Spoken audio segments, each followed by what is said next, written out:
அல்லேலூயா. கர்த்தருடைய பரிசுத்த நாமம் மகிமைப்படுவதாக. இங்கே கூடி வந்திருக்கிற உங்கள் யாவரையும் ஆன்லைன் மூலமாக இணைந்திருக்கிறவர்களையும் தேவன் தாமே ஆசீர்வதிப்பாராக. நாம் இந்த கூடுகையினுடைய ஆசீர்வாதத்திற்காக கண்களை மூடி தலைகளை தாழ்த்தி நாம் ஜெபிப்போம். இரக்கமுள்ள அன்பின் பரலோக பிதாவே, உம்மை நோக்கி பார்க்கிறோம். அப்பா,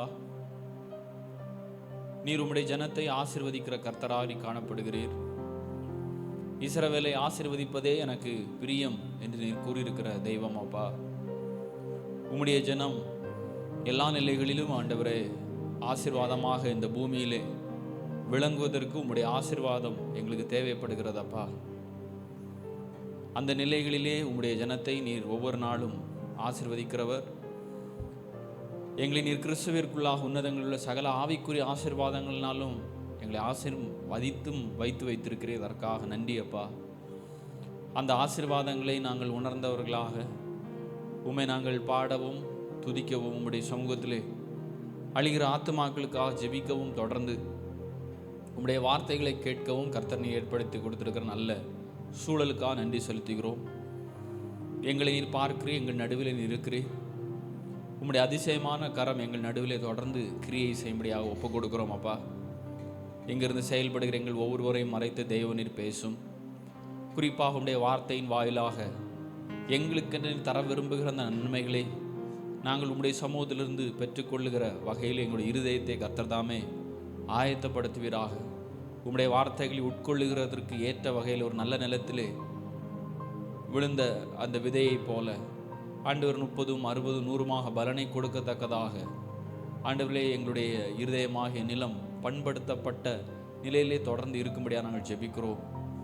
ஆண்டவரே, எப்படியாக வறண்ட நிலத்திலே நீரானது பாய்ச்சப்படுகிற பொழுது அது எப்படியாக உறிஞ்சுகிறதோ அதே போல உம்முடைய வார்த்தைகளை உம்முடைய சத்தியங்களை ஆண்டவர் உறிஞ்சுவதற்கு வேண்டிய தெளிவான கண்களையும் கிருபைகளையும் தருவீராக. உம்முடைய அதிசயங்களை பார்க்கும்படியாக எங்களுடைய கண்களை கர்த்தாவே தொடர்ந்து நீ திறந்தருளும். குறிப்பாக ஆன்லைன் மூலமாக இணைந்திருக்கிற பிள்ளைகளை ஆசீர்வதி. வைக்கப்பட்ட சூழ்நிலைகளிலே எந்த விதமான கவன சிதறல்கள் இல்லாதபடி உம்முடைய வார்த்தைகளை கேட்க கர்த்தர் உதவி செய்யுமாறு ஜெபிக்கிறோம். அப்பாவுடைய சமூகத்தில் ஒப்புக் கொடுக்கிறோம். ராஜா, எங்கள் நடுவில் தொடர்ந்து இடைபடும் நீர் பேசும். மீட்பர் இயேசுவின் மூலம் ஜெபிக்கிற ஜெபம் கேளும் ஜீவன் நல்ல பிதாவே, ஆமென். தொடர்ந்து நாம் எழுந்து நின்று ஒரு சில பாடல்களை பாடி ஆண்டவருடைய நாமத்தை மகிமைப்படுத்துவோம். முதலாவதாக நமக்கு தெரிந்த உம்மை போற்றி பாடுவேன் எங்கள் உயர்ந்த கண்மலையே என்கிற பாடலை நாம் பாடுவோம். பாடி தேவன் நம்முடைய வாழ்விலே செய்த அந்த மகத்துவமான கிரியைகளையும் அவர் எத்தகைய தெய்வம் என்பதை நாம் விடுதலையோடு வாய்களை திறந்து கரங்களை தட்டி உற்சாகமாக பாடி ஆண்டவருடைய நாமத்தை நாம் இணைந்து நாம் மகிமைப்படுத்துவோம்.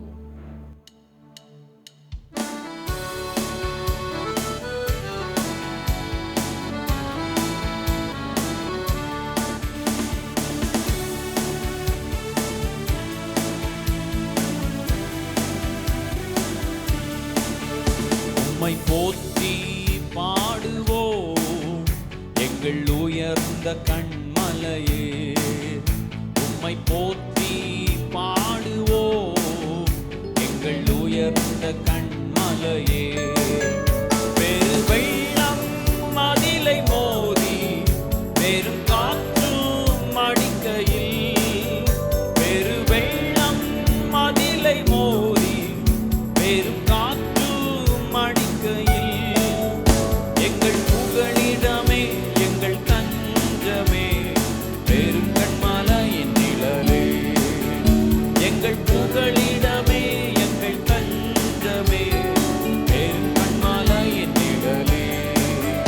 உம்மை போற்றி பாடுவோம் எங்கள் உயர்ந்த கண்மலையே.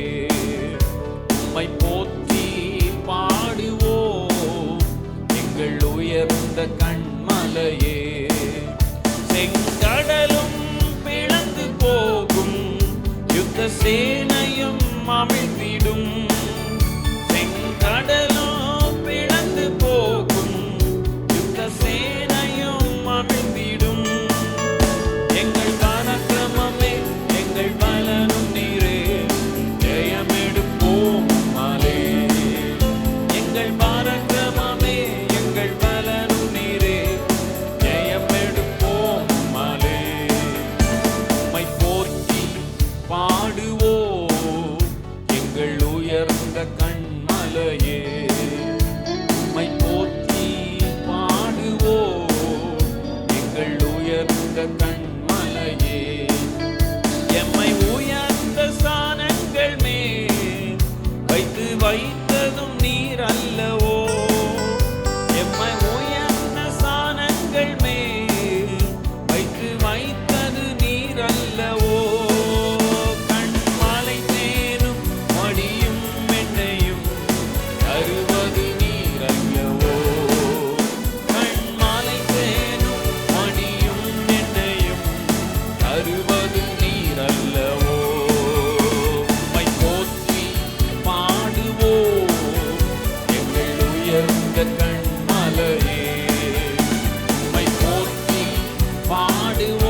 நாட்கள் வருகிற பொழுது எப்படியாக சமுத்திரமானது ஜலத்தினாலே நிறைந்திருக்கிறதோ அதுபோல இந்த பூமி முழுவதும் கர்த்தரை அறிகிற அந்த அறிவினாலே நிறைந்திருக்கும் என்று வேதம் சொல்லுகிறது.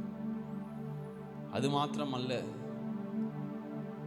எல்லா நாவுகளும் கர்த்தரே தேவன் என்றும் அவர் ஒருவரே ராஜாவென்றும் எல்லா நாவுகளும் அவரை அறிக்கை செய்வான்.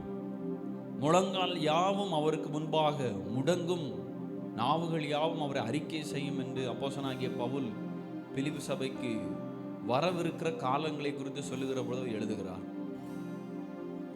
தேவன் அப்படிப்பட்ட வகையிலே இந்த பூமியை அவருடைய காலங்களிலே அவருடைய அரசாட்சி கீழாக அவர் ஒருவரே ராஜாவாக இருந்து அவர் அரசாட்சி செய்கிற ஒரு நாட்களை அவர் இந்த பூமிக்கு என்று அவர் வைத்திருக்கிறார். அன்றைக்கு அவர் ஒருவரே ஆராதனையின் நாயகனாக இருந்து அவர் ஒருவரே ஆராதனைக்கு வேந்தனாக இருந்து 1000 வருடம் இந்த பூமியை அரசாட்சி செய்வார் என்று வேதம் சொல்லுகிறது. அப்படிப்பட்ட தேவனை தான் நாம் இன்று பரலோகத்திலே நடைபெறக்கூடிய அந்த ஆராதனையினுடைய நிழலாக இந்த பூமியிலே நாம் இன்று அவரை நாம் துதிக்கிறோம், பாடுகிறோம். நாம் தேவனுக்கு கொடுக்கிற பல காரியங்கள் எல்லாமே அவர் நமக்கு தந்தவைகளிலிருந்து அவருக்கு நாம் அருளுவது. ஆனால் ஆராதனை மட்டுமே நமக்குள்ளாக இருந்து அவருடைய அன்பையும் கருணையும் நினைத்து நமக்குள்ளாக எழும்பி அவரை துதிப்பது, அவரை மகிமைப்படுத்துவது, உதடுகளின் கனியாகிய சோத்திர பலிகள் நிமித்தமாக அவருடைய நாமத்தை உயர்த்த கடவுளின் வார்த்தையின் அடிப்படையில் இதயத்திலிருந்து தேவன் நம்முடைய வாழ்க்கையிலே செய்த நன்மைகளை பின்னி உணர்ந்தவர்களாக அந்த ஆராதனை தேவனை, அந்த ஆராதனை நாயகனை விடுதலையோடு இதயத்தின் ஆழத்திலிருந்து பாடி சோத்தரிக்கலாமா? உம்மை நாங்கள் உயர்த்துகிறோம் அப்பா, உம்முடைய நாமத்தை நாங்கள் மகிமைப்படுத்துகிறோம் ஆண்டவரே. ஆராதனை நாயகன் நீரே, ஆராதனை வேந்தனும் நீரே, ஆராதனை நாயகன் நீரே, ஆராதனை வேந்தனும் நீரே. ஆயுள் முடியும் வரை உம்மை தொழுதிடுவே, என் ஆயுள்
நன்றி செலுத்துகிறோம் ஆண்டவரே.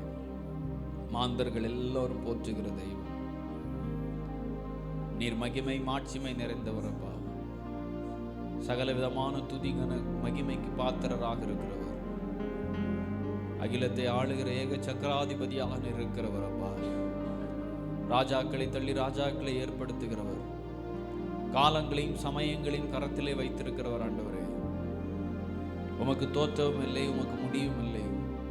காலங்களுக்கு முன்பாகவே இருக்கிறவர். ஆதியானவர், அந்தமானவர் ஆழ்வார். நீர் ஒருவரே ஆல்பா, நீர் ஒருவரே ஒமேகா ஆண்டவரே. நீர் ஒருவரே முந்தினவரும் பிந்தினவருமாக நீர் காணப்படுகிறீர் அப்பா. எல்லாவற்றிலும் மேலானவர், எல்லோரிலும் பெரியவர், எல்லோரிலும் சிறந்தவர் அப்பா. கல் தோன்றி மண் தோன்றுவதற்கு முன்பாகவே இருக்கிறவராகவே இருக்கிற தெய்வமானே காணப்படுகிறீர். மோசையோடு பேசின கர்த்தர் ஆண்டவரே. எலியா எலிசாவோடு பேசின தெய்வம் அப்பா. வேதத்திலே வாசிக்கிற பலவிதமான சாட்சிகளோடு நெருக்கமாக தொடர்பு கொண்டு இடைப்பட்ட தெய்வம் ஆண்டவரே. இன்றும் கிறிஸ்துவின் மூலமாக எங்களோடு இடைபடுகிறமைக்காக நன்றி செலுத்துகிறோம் அப்பா. பரிசுத்த ஆவியானவர் மூலமாக எங்களை நடத்துகிறமைக்காக நன்றி செலுத்துகிறோம். எங்களுடன் இருந்து எங்களை தேற்றி ஆற்றி எங்களை திருத்தி உடைத்து உருமாற்றி உங்களுடைய திட்டத்தின் மையத்திற்கு நேராக எங்களை நகர்த்துகிற கர்த்தராக நீ காணப்படுகிறீரப்பா. பூமியிலே பலவிதமான காரியங்கள் வந்து போகலாம், பலவிதமான காரியங்கள் நிலை மாறலாம் ஆண்டவரே. நாங்கள் பார்க்கிற ஒவ்வொரு சிருஷ்டிப்புகளும் ஒரு நாள் அழிந்து வெந்துருகி போகும் வேதத்திலே வாசிக்கிறோம். ஆனால் நீர் மாறாதவராக இருக்கிற கர்த்தர், நீர் நித்தியமானவர் ஆண்டவர், நிரந்தரமானவராக காணப்படுகிறீரப்பா. எங்களுடைய வாழ்விலே தோன்றின அருணோதயமானே காணப்படுகிறீர். எங்களுடைய வாழ்விலே வெளிப்பட்டவரானே காணப்படுகிறீர். எங்களை சத்தியத்தின் பாதையிலே நடத்துகிறவரானே காணப்படுகிறீர் ஆண்டவரே. உடைய நாமம் அதிசயமாக இருக்கிறது, அது அற்புதமாக இருக்கிறது அப்பா. நன்றி செலுத்துகிறோம் ஆண்டவரே. உடைய பிரசனத்திற்காக நன்றி அப்பா. உடைய ஆளுகைக்காக நன்றி ஆண்டவரே. இருவர் மூவர் கூடி இருக்கிற இடத்துல நான் இருக்கிறேன் என்று கூறின கர்த்தர் எங்கள் நடுவில் இருக்கிறேன். எங்களை நீர் பார்க்கிறேன். நாங்கள் ஏறெடுக்கிற ஒவ்வொரு துதிகன மகிமை எல்லாம் ஆண்டவரே நீர் அவைகளை ஏற்றுக்கொள்ளுகிற கர்த்தராகவும் அவைகளை அங்கீகரிக்கிற தெய்வமாக காணப்படுகிறேன். அதற்காக நன்றி ஆண்டவரே. தொடர்ந்து எங்கள் நடுவில் இடைபடும். தொடர்ந்து உம்முடைய வார்த்தைகள் மூலமாக எங்களோடு நீர் பேசும் ஆண்டவரை. நாங்கள் செய்யவிருக்கிற ஒவ்வொரு காரியங்கள் மூலமாகவும் இப்படி நாம மட்டும் எங்கள் நடுவிலே மகிமைப்படட்டும். கிருபைக்கும் ஆளுகைக்கும் பராமரிப்பு ஒப்புக் கொடுக்கிறேன். மீட்பர் இயேசுவின் மூலம் ஜெபிக்கிற ஜெபம் கேளும் ஜீவன் நல்ல பிதாவே. உட்காருவோம். தொடர்ந்து இந்த வேளையிலும் நாம் ஜெபிக்கவிருக்கிற காரியம் போலி ஆன்மீக அனுபவங்களிலே இருக்கிற விசுவாச பிள்ளைகளும் ஊழியக்காரர்கள் நடுவிலும் ஒரு மறுமலர்ச்சி உண்டாகும்படியாக திருச்சபையில் இருக்கிற நாம் ஜெபிப்போம். எரேமியா, எசேக்கியேல் தீர்க்க தரிசன புஸ்தகங்களை எல்லாம் வாசிக்கிற பொழுது தற்போது உள்ள பெரும்பான்மையான ஊழியர்களும் விசுவாசிகளும் எந்த போக்கில் சென்று கொண்டிருக்கிறார்களோ அந்த அதே விதமான மனநிலையை தான் நாம் எரேமியா, எசேக்கியேல் தீர்க்க தரிசன புஸ்தகத்திலே உள்ள அந்த பிள்ளைகளுடைய மனநிலையும் நாம் ஒப்பிட்டு பார்க்க, இரண்டும் ரொம்ப அநேக ஒற்றுமைகள் இருக்கிறதை நம்மால பார்க்க முடியும். ஆமோஸ் தீர்க்க தரிசன புஸ்தகத்தில் வாசிக்கிறோம், நான் தேசத்தில் ஒரு விதமான பஞ்சம் வரும். அந்த பஞ்சம் எப்படிப்பட்ட பஞ்சம்னா ஜலக்குறைவினால் உண்டாகக்கூடிய பஞ்சம் அல்ல, ஆகார குறைவினால் உண்டாகக்கூடிய பஞ்சம் அல்ல, ஜலக்குறைவினால் உண்டாகக்கூடிய தாகமும் அல்ல. என்னுடைய வசனம் கேட்க கிடைக்காத பஞ்சத்தை நான் அனுப்புவேன். தேவனுடைய வார்த்தை, அவருடைய இருதயம் எதை சிந்திக்கிறதோ அதை எடுத்துரைக்கிற ஊழியர்கள் இன்று மிக மிக குறைவாக இருக்கிறதை பார்க்கிறோம். உண்மையாகவே சத்திய உணர்வுள்ளவர்கள், சத்திய வைராக்கியம் உள்ளவர்கள், சத்தியத்தினாலே பிடிக்கப்பட்டவர்கள் இப்படிப்பட்ட போலியான ஆன்மீக அனுபவங்களை பார்க்கிற பொழுது, இப்படிப்பட்ட போலியான ஆன்மீக ஊழியர்களை பார்க்கிற பொழுது, வேதம் ஒரு கருத்தை கூறியிருக்க அதற்கு வேறொரு விளக்கத்தை கொடுத்து ஜனங்களை திசை திருப்புகிற அநேக ஊழியர்களை பார்க்கிறோம். பெரும்பான்மையாக அவைகள் எல்லாம் பூமிக்குரியதை மையமாக வைத்து, பொருளாதாரம் சார்ந்த, சரீரம் சார்ந்த காரியங்களை மட்டுமே மையமாக வைத்து, ஜனங்களுக்கு மறுபடியும் ஆறுதலை மாத்திரமே கூறி ஜனங்களை பிரியப்படுத்துகிற ஊழியங்கள் தான் இன்றைய நாளில் பெரும்பான்மையாக இருக்கிறதை நாம் பார்க்கிறோம். அநேகர் என்று வேதம் சொல்லுகிறது, அநேகர் வேறு விதமாய் நடக்கிறார்கள். இடுக்கமான வாசல் கண்டுபிடிக்கக்கூடியவங்க சிலர், ஆனால் கேட்டுக்கு போகக்கூடிய வாசல் விரிவானது, அதன் வழியாக செல்கிறவர்கள் அநேகர் என்று சொல்லப்பட்டிருக்கு. அப்போ ஒரு பெருத்திரளான ஒரு கூட்டம் ஒரு போலியான ஆன்மீக அனுபவத்தில் இருக்கிறதையும், அப்படிப்பட்ட ஊழியர்களுக்கு முட்டு கொடுக்கிறதை என்ன செய்கிறோம், நாம் பார்க்கிறோம். இது பார்ப்பது மாத்திரமல்ல, இதுதான் இன்றைய நாளில் உள்ள சூழல், இப்படிதான் இருக்கு. அதனால விசுவாச பிள்ளைகளாக இருக்கிற நாம் இவைகளை கருத்தில் கொண்டு தேவ சமூகத்திலே ஜெபிக்கணும். தேவன் மாத்திரமே இவைகளிலே ஒரு மாற்றத்தையும் ஒரு திருப்பத்தையும் ஒரு அசைவையும் கொடுக்க முடியும். நம்முடைய சுய முயற்சி அல்ல. நாம் விரும்பலாம், ஆசைப்படலாம், ஆனால் இறங்குகிற கர்த்தரால் எல்லாம் ஆகும். அதனால் இவைகளை மையமாக வைத்து இருதயத்திலே நம்முடைய வேதனையை தேவ சமூகத்திலே ஊற்றுகிறவர்களாக, இதற்கு பின்பாக இருக்கிற திரளான ஜனம் ஆண்டவரை அறிய வேண்டிய விதத்தில் அறிந்து கொள்ள வேண்டும் என்று சொல்லி இணைந்து நாம் ஜெபிப்போம். எல்லாரும் கண்களை மூடி தலைகளை தாழ்த்தி சில வினாடிகள் நாம் ஜெபிக்கவிருக்கிறோம். அவைகளில் உண்மையாக நாம் ஜெபிப்போம். இரக்கமும் கிருபையும் அன்பும் நிறைந்த பரலோக பிதாவே, நீர் திருச்சபையை பார்த்து நீர் கூறியிருக்கிறீர், நீங்களே உலகத்திற்கு வெளிச்சம், நீங்களே பூமிக்கு உப்பு, நீங்களே மலை மேல் இருக்கிற பட்டணம். ஆதி அப்போஸ்தலர்களை பார்த்து இதோ உலகத்தை கலக்குகிறவர்கள் இங்கேயும் வந்து விட்டார்கள் என்று உலகமானது ஆதி அப்போஸ்தலர்களை கண்டு பயந்து ஆண்டவரே கலங்கி நின்றதை நாங்கள் பார்க்கிறோம். ஆனால் பெரும்பான்மையான இன்னைக்கு உள்ளூர் திருச்சபைகளை நாங்கள் பார்க்கிற பொழுது அவைகள் வெளிச்சத்திற்குள்ளாக உறங்குகிறதை நாங்கள் பார்க்கிறோம். அப்பா, ஒரு அந்தகாரத்திற்குள்ளாக மூழ்கி ஒவ்வொரு நாளும் அதனுடைய உயிர் மூச்சு நின்று கொண்டிருக்கிறதை நாங்கள் பார்க்கிறோம். உம்முடைய இரத்தத்தாலே சிந்தப்பட்டு ஆண்டவரே அவைகள் மூலமாக உருவாக்கப்பட்ட சபை என்று கூறியிருக்கிறீர். அதை நீர் கற்புள்ள கன்னிகை என்று கூறியிருக்கிறீர். ஆனால் ஆண்டவரே உலகத்தோடு கைகோர்த்து பெரும்பான்மையான உள்ளூர் திருச்சபைகள் ஆண்டவரே உலகத்தால் கரைபட்டு உலகத்தினுடைய போக்கை சபைக்குள்ளாக திணித்து ஜனங்களை பிரியப்படுத்துகிற வகையில் பலவிதமான நூதனமான காரியங்களை செய்கிறத நாங்கள் பார்க்கிறோம். அப்பா, ஒவ்வொருவரும் ஆண்டவரை வேதத்திலே தங்களுக்கு இருதயத்திலே உதித்த யூகத்தையும் தங்களுக்கு இருதயத்திலே தோன்றின அந்த சிந்தனைகளையுமே ஆண்டவரே வெளிப்படுத்துகிறதையும் அதே வேளையிலே ஜனங்களை பிரியப்படுத்துகிற வகையிலே அவர்கள் விளக்கம் கொடுக்கிறதையும் நாங்கள் பார்க்கிறோம். அப்பா, இவைகளை நாங்கள் பார்க்கிற பொழுது எங்களுடைய இருதயத்தினுடைய நிலைகள், அந்த இருதயத்தில் ஏற்படக்கூடிய வலி வேதனைகளை கர்த்தனை அறிந்து வைத்திருக்கிறேன். அப்பிரோஜனமான மனிதர்கள் ஆண்டவரை, நாங்கள் உம்மாலே சிருஷ்டிக்கப்பட்ட பிள்ளைகள், உம்முடைய ஆவியை பெற்ற பிள்ளைகள் ஆண்டவரை, எங்களுக்கு அப்படிப்பட்ட வலி வேதனைகள் இருதயத்திலே உணர்கிற பொழுது அவைகள் உமக்கு எவ்வளவு வேதனையும் வலியும் கொடுக்கிறது என்பதை நாங்கள் எங்களுடைய ஆவியிலே உணர்கிறோம். அப்பா, திருச்சபையை பார்த்து நீர் கண்ணீர் வடிக்கிறவரா நீ காணப்படுகிறீர். அன்றைய நாளிலே எருசலேமை பார்த்து நீர் அழுதீர். அதே போல் இன்றைய நாளில் உள்ள திருச்சபையில் உள்ள ஜனங்கள், விசுவாசிகள் ஆண்டவரே, அவர்களுடைய அந்த மந்தமான ஒரு நிலையை நீர் பார்க்கிறவராக இருக்கிறீர். எப்படியாக ஆண்டவரே எசேக்கியேல் தீர்க்கதரிசியினுடைய காலத்திலே, யோசியா ராஜாவுடைய காலத்திலே ஆண்டவரே, மேலும் எஸ்ரா நெகேமியா போன்றவர்களுடைய நாட்களிலே ஒரு பெரிய ஒரு மறுமலர்ச்சி திருச்சபையின் இடத்திலே வந்ததோ, உம்முடைய பிள்ளைகளிடத்திலே வந்ததோ, அதே போல ஒரு மறுமலர்ச்சி எங்களுடைய தேசத்தில் இருக்கக்கூடிய ஒவ்வொரு உள்ளூர் திருச்சபையில் இருக்கக்கூடிய விசுவாசிகள் மத்தியிலும் பாய்ந்து வரட்டும். அப்பா, அவைகளுக்காக நாங்கள் ஜெபிக்கிறோம். ஜனங்கள் மத்தியிலே பாவ உணர்வு வரட்டும். எதற்காக கிறிஸ்து வந்தார் என்கிற அந்த மெய்ப்பொருளை அறிந்து உணர்ந்து அதன் அடிப்படையிலே உம்மை விசுவாசித்து உம்மிடத்திலே வருகிற விசுவாசிகளாக எங்கள் விசுவாசி பிள்ளைகளை கர்த்தர் நீர் மாற்றுவீராக. குறிப்பாக ஊழியர்களுக்காக ஜெபிக்கிறோம். ஊழியர்கள் நடுவிலே ஒரு மனம் திரும்புதல் வரட்டும். எதற்காக நான் ஊழியத்திற்கு அழைக்கப்பட்டிருக்கிறேன், நான் எதை பேசி கொண்டிருக்கிறேன், நான் யாருக்காக இவைகளை பேசி கொண்டிருக்கிறேன் என்கிற அறிவையும் உணர்வையும் கர்த்தர் தாமே நீ அருள்வீராக. கடைசி நாட்களிலே ஜனங்கள் தற்பிரியராகவும் பணப்பிரியராகவும் இருப்பார்கள்.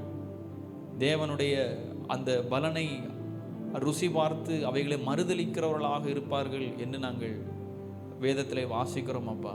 அவர்கள் தேவ பக்தியினுடைய வேஷத்தை தரித்து அதனுடைய பலனை மறுதலிப்பார்கள் வேதத்திலே வாசிக்கிறோம். பலவிதமான வஞ்சகங்கள் ஆண்டவரே எங்களுடைய திருச்சபையிலே, எங்களை சுற்றி இருக்கிற திருச்சபையிலே உலாவுகிறதை நாங்கள் பார்க்கிறோம். யூடியூப் மூலம் பல விஷயங்களை கேட்கிறோம். தேவன் தாமே தொடுவீராக, மாற்றங்களை கொடுப்பீராக. பரிசுத்த ஆவி என்கிற பெயர்களிலே பலவிதமான நூதனமான காரியங்கள் சபைக்குள்ளாக உட்புகுத்தப்படுகிறதை பார்க்கிறோம். அதை அணைத்து கொள்ளுகிற, அவைகளை அரவணைக்கிற, அவைகளை ஏற்றுக்கொள்ளுகிற ஒரு திருச்சபை கூட்டத்தை நாங்கள் பார்க்கிறோம்.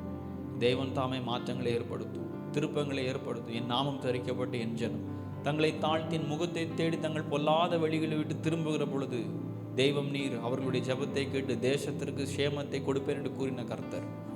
ஆண்டவரே, நீர்தாமே திருச்சபை ஆசீர்வதித்து திருச்சபையின் மூலமாக நீர் வைத்திருக்கிற அந்த மேன்மையான திட்டங்களை தேசத்தில் நிறைவேற்ற முடியாது ஜெபிக்கிறோம் அப்பா. ஆபிரகாமிற்கு நீர் கூறினீர், நான் உன்னை ஆசீர்வதிப்பேன், நீ ஆசீர்வாதமாக இருப்பா என்கிற வார்த்தையை நாங்கள் நினைவு கூறுகிறோம். ஆண்டவரே, நீ திருச்சபை எதற்காக ஆசீர்வதித்திருக்கிறீரோ அந்த ஆசீர்வாதத்தை ஆண்டவரை அவர்கள் கருத்தில் கொண்டு இந்த தேசத்திற்கு அவர்கள் ஆசீர்வாதமாக திகழுகிற வகையிலே தங்களுடைய வாழ்வை வழிகளையும் சரி செய்து திரும்ப கர்த்தர் உதவி செய்வீராக. அதன் மத்தியிலும் அப்பா, உண்மையாக உம்முடைய பார்வையிலே ஆண்டவர் உம்முடைய ஆவியானவரால் நடத்தப்பட்டு உம்முடைய வார்த்தைகளை சத்தியங்களை சத்தியமாக போதிக்கிற அநேக ஊழியர்கள் எங்களுடைய திருச்சபைகளிலும் தேசங்களிலும் உண்டு ஆண்டவரே. அப்படிப்பட்டவர்களை கர்த்தர் நீர் ஆசீர்வதித்து வருகிறீர். அவர்கள் மூலமாக ஒரு கூட்டத்தை நீர் ஆயத்தப்படுத்தி வருகிறீர். அவருடைய அந்த சத்தத்திற்கு என்று ஒரு கூட்டத்தை நீர் திருப்புகிறீர். அநேகருடைய காதுகளை ஆண்டவரே, அநேக மந்தமான காதுகளை நீர் திறக்கிறீர் ஆண்டவரே. அநேகருடைய உள்ளங்களினுடைய வார்த்தையின் மூலமாக நீர் இடைபடுகிறீர் அப்பா. அநேக கல்லான இருதயங்களுடைய வார்த்தையின் மூலமாக நீர் நொறுக்குகிறீர். அதற்காக நன்றி. தொடர்ந்து அந்த ஊழியங்கள் வளரட்டும், பெருகட்டும். ஊழியர்களுக்கு நீர் பாதுகாப்பை கொடுப்பீராக. பலவிதமான பிரச்சனைகள், இன்னல்கள் ஆண்டவரே, தவறான ஊழியங்கள் மூலமாக வரக்கூடிய சில கஷ்டங்கள், நெருக்கங்கள், இவைகளில் நின்று பிள்ளைகளை பாதுகாத்து மன சோர்வடையாதபடிக்கு கர்த்தருக்கு முன்பாக உண்மையும் செம்மையுமாக ஊழியங்களை செய்ய கர்த்தர் தொடர்ந்து உதவி செய்வீராக. எங்களுடைய ஊழியங்களுக்காக ஜெபிக்கிறோம். இவைகள் உம்முடைய பார்வையிலே செய்யப்படுகிறது என்பதை தேவனை அறிகிறீர். ஒவ்வொரு ஆண்டவரே பிள்ளைகளும் கிறிஸ்து இயேசுவிற்குள்ளாக தேறினவர்களாக நிறுத்த வேண்டும் என்பதை என்னுடைய வாஞ்சியும் வைராக்கியமாக இருக்கிறது என்பதை தேவனை அறிகிறீர். அதன் அடிப்படையில் அப்பா ஆண்டவரே, இந்த ஜனத்திற்கு நீர் இருதயத்திலே உணர்த்தின நீர் கொடுக்கிற அகத்தோண்டின் அடிப்படையிலே ஆண்டவரே காரியங்களை சொல்லி அவர்களை திசை திருப்பவும், ஆண்டவர் உமக்கு நேராக அவர்களை கொண்டு வரவும், தேவத்திற்கும் மனிதர்களுக்கும் இடையிலே நாங்கள் ஒரு பாலமாக தொடர்ந்து திகழ, இந்த ஊழியம் தொடர்ந்து திகழ கர்த்தர் தாமே உதவி செய்வீராக. அப்பாவுடைய கரங்களிலே ஒப்பு கொடுக்கிறோம். தொடர்ந்து நாங்கள் கேட்க இருக்கிற வார்த்தைகள் மூலமும் தேவநீர் பேசும், இடைவிடும். மீட்பர் இயேசுவின் மூலம் ஜெபிக்கிற ஜெபம் கேளும் ஜீவன் நல்ல பிதாவே, ஆமென். தொடர்ந்து நாம் ஆண்டவருடைய வார்த்தைகளுக்கு நேராக செல்வோம்.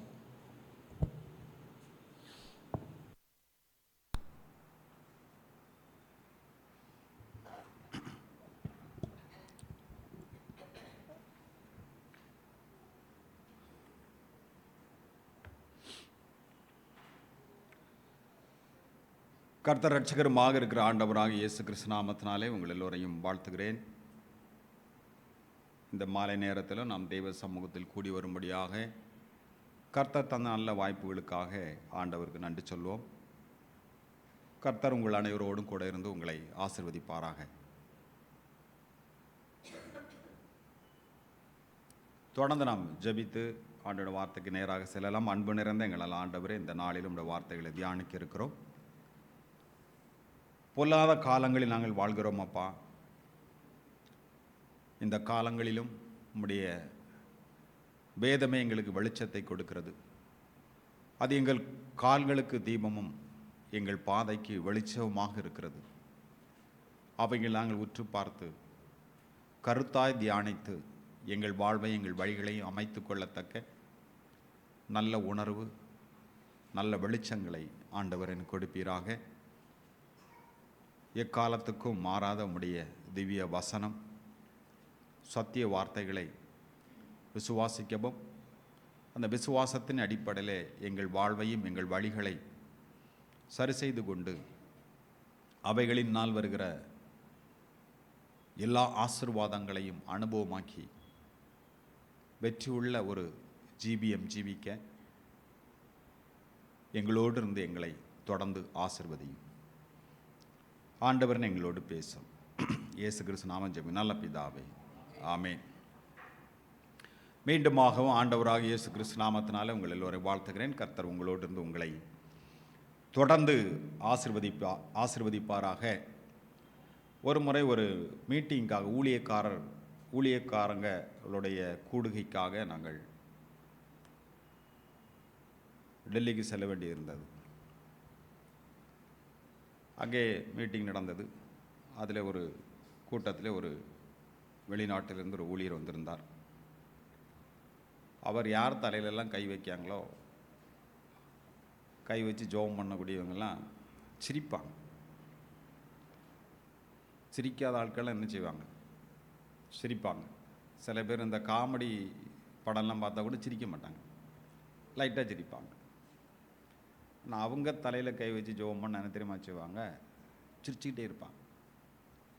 ஏன் அப்படி சிரிக்கிறாங்க அப்படின்னாக்கி அவங்கள மகிழ்ச்சி சந்தோஷத்தினால என்ன செய்கிறார் தெரியுமா? ஆண்டவர் நிரப்பியிருக்கிறாரு அப்படின்னு சொல்லி பல பேர் அவர் கை வச்சு ஜெபிக்கிற நேரத்தில் சிரிக்கிறாங்க. அப்படி ஒரு அபிஷேகம். உங்கள் சகோதரிக்கும் ஜெபம் பண்ணார், அவங்க சிரிக்கலை. ரெண்டாவதும் ஜெபம் பண்ணார், சிரிக்கலை. மூணாவதும் ஜெபம் பண்ணார், சிரிக்கலை. கடைசியில் சொல்லிட்டு போன இவங்ககிட்ட என்னது கிடையாது தெரியுமா? அபிஷேகம் இல்லை அப்படின்னு சொல்லிட்டு அவர் என்ன செய்துட்டு போயிட்டார். இப்போ நிறைய பேர் சிரித்தாங்க. அப்போ ஒரு கேள்வி, சிரிக்கணுமா சிரிக்காண்டாமா?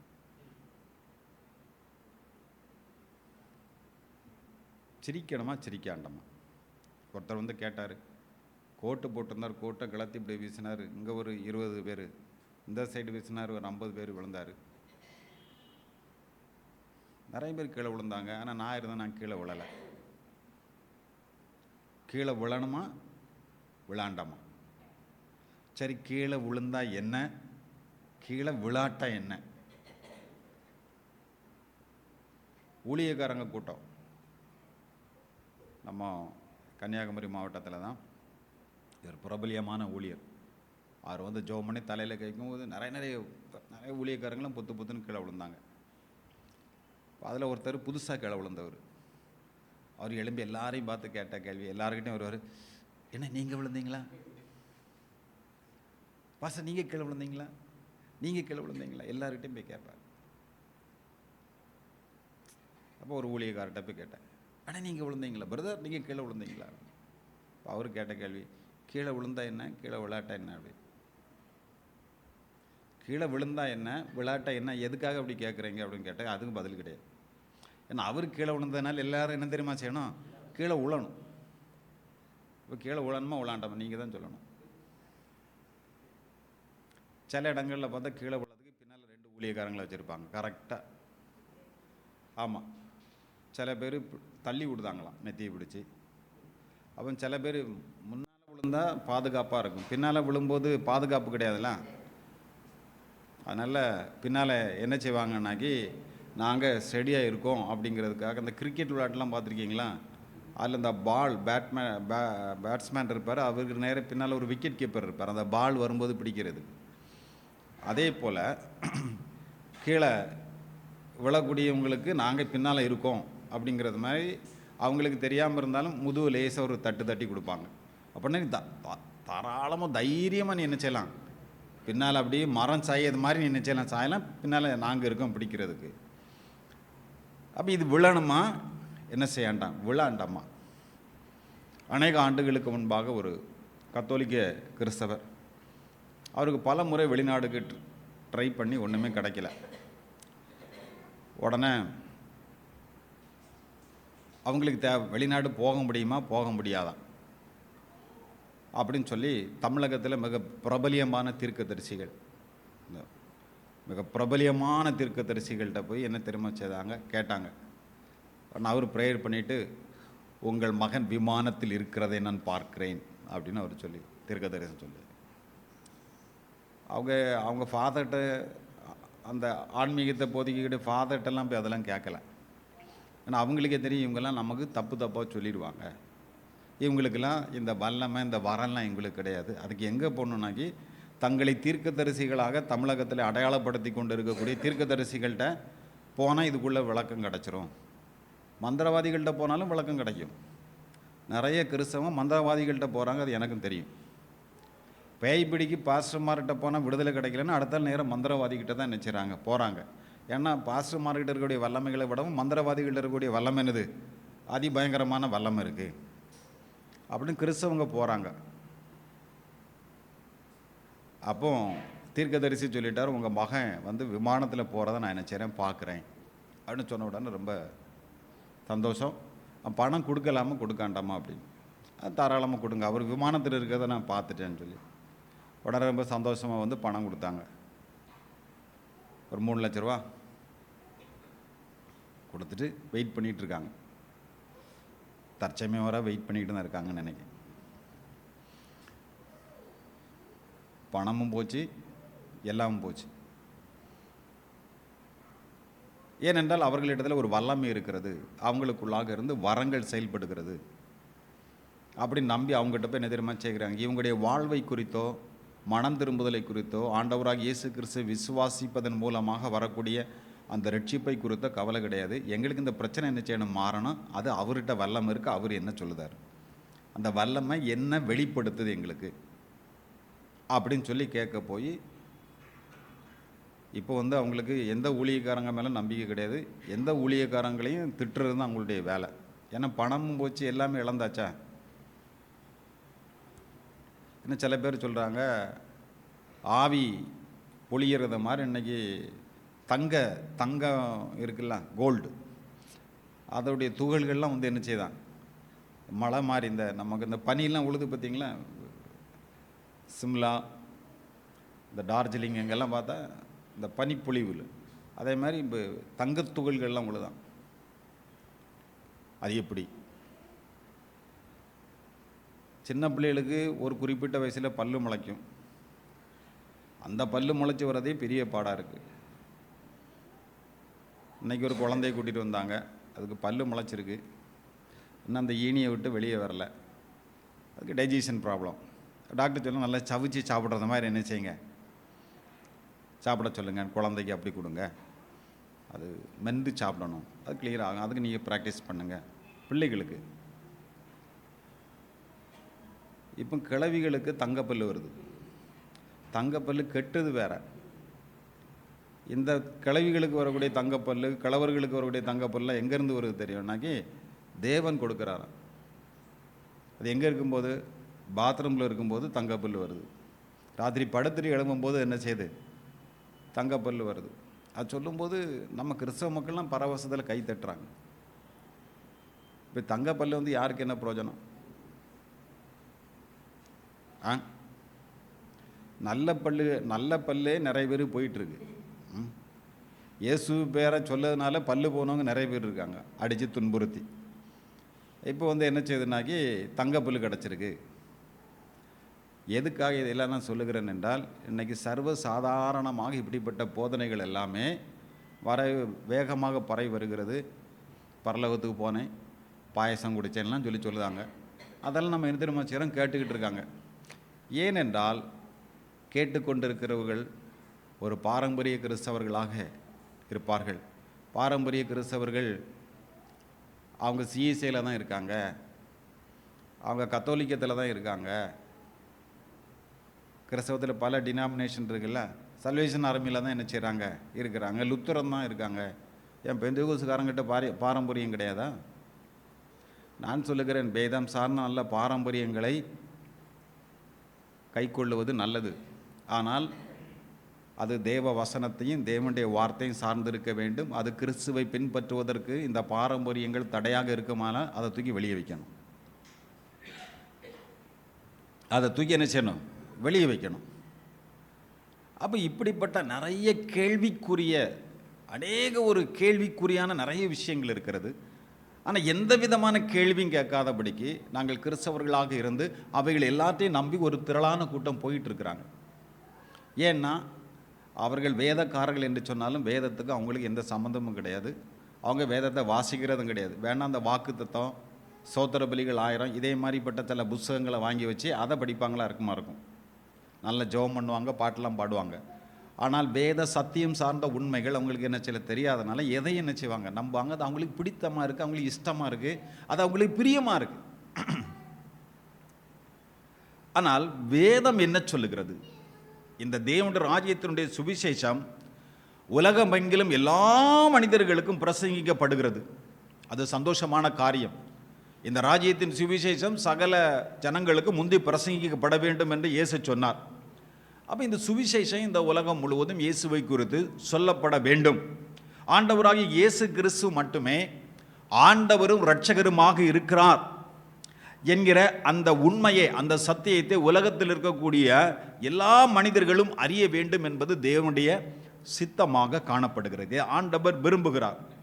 அப்போ தேவனை அறிவது மட்டுமல்ல, ஆண்டவராகிய இயேசு கிறிஸ்துவின் மூலமாக வரக்கூடிய பாவ மன்னிப்பு, பாவ மன்னிப்பு மாத்திரம் கிடையாது, பாவத்திலிருந்து வரக்கூடிய மீட்பு, மன்னிப்பு அது மட்டும் இல்லை. அடுத்தது என்ன தெரியுமா? அந்த பாவத்திலிருந்து மனிதன், பாவத்தில் வீழ்ந்து போன மனிதன் மீட்படைய வேண்டும். பாவத்திலிருந்து ரட்சிப்பு, சரீர மரணத்திற்கு பின்பாக மனிதனுக்கு கொடுக்கப்படக்கூடிய நித்திய வாழ்வு, இவைகள் எல்லாவற்றையும் ஆண்டவராகிய இயேசு கிறிஸ்துவின் மூலமாக எல்லா மனிதர்களும் பெற்றுக்கொள்ள வேண்டும் என்பது தேவனாகிய கர்த்தருடைய விருப்பமாக இருக்கிறது.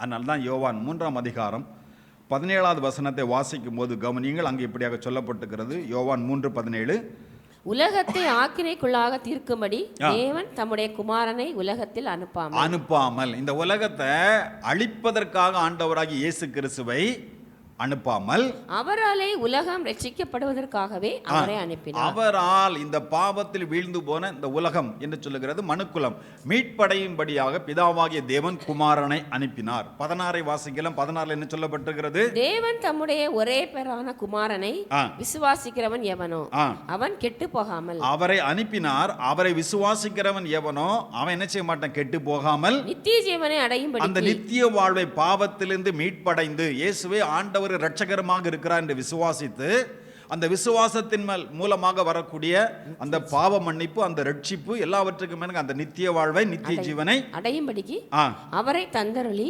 இவ்வளவாய் உலகத்தில் அவரை கொடுத்து தம்முடைய அன்பை என்ன தெரியுமா செய்தாரு? நீங்களும் நானும் உலகத்தில் இருக்கக்கூடிய மனிதர்கள் அறிந்து கொள்ளும்படியாக, அன்பை விளங்க பண்ணும்படி, அன்பை அறிந்து கொள்ளும்படி தம்முடைய குமாரனை கொடுத்தார் என்று பரிசுத்த வேதாகமம் தெளிவாக சொல்லுகிறது. அப்போ நித்திய அழிவை மனிதன் பெற வேண்டும் என்பது தேவனுடைய ஆசை அல்ல. எல்லாரும் அழியணும் என்பது அவருடைய ஆசை அல்ல. ஆனால் எல்லாரும் ரட்சிக்கப்பட வேண்டும், எல்லாரும் மீட்படைய வேண்டும் என்று பிதாவாகிய தேவன் விரும்புகிறார். அதற்காக தம்முடைய குமாரனை அனுப்பினார். அதனால் இயேசு கிறிஸ்து இந்த பூமிக்கு வந்ததுடைய பிரதானமான நோக்கம் மனிதர்கள், மனுக்குலம் பாவத்திலிருந்து மீட்படைய வேண்டும், ரட்சிக்கப்பட வேண்டும் என்பதற்காக அவர் இரட்சகராக வெளிப்பட்டார். இந்த சத்தியம் உலகத்தில் இருக்கக்கூடிய எல்லா மனிதர்களுக்கும் முந்தி பிரசங்கிக்கப்பட வேண்டும். இதை வேதம் சொல்லுகிறது. அப்ப இயேசு கிறிஸ்து வந்து பிரசங்கித்தது மட்டுமல்ல, அவர் பலியானார். பழைய ஏற்பாட்டை பார்க்குற நேரத்தில் ரத்தம் சிந்துதல் இல்லாதபடிக்கு பாவ மன்னிப்பு இல்லை. இது எழுதினது யார்? இந்த சட்டத்தை எழுதினது யார் தெரியுமா? தேவன் எழுதினது. மனுஷனுடைய ஆத்மா மீட்படைய வேண்டுமானால் அதற்கு ரத்தம் சிந்தப்பட வேண்டும். ஒரு மனுஷனுடைய மாம்சத்தினுடைய உயிர் ரத்தத்தில் இருக்கிறது. அப்போ அந்த ரத்தம் சிந்துதல் இல்லாதபடிக்கு எந்த மனுஷனுடைய பாவம் என்ன செய்யாது? மன்னிக்கப்படாது. இது தேவனுடைய சட்டம்.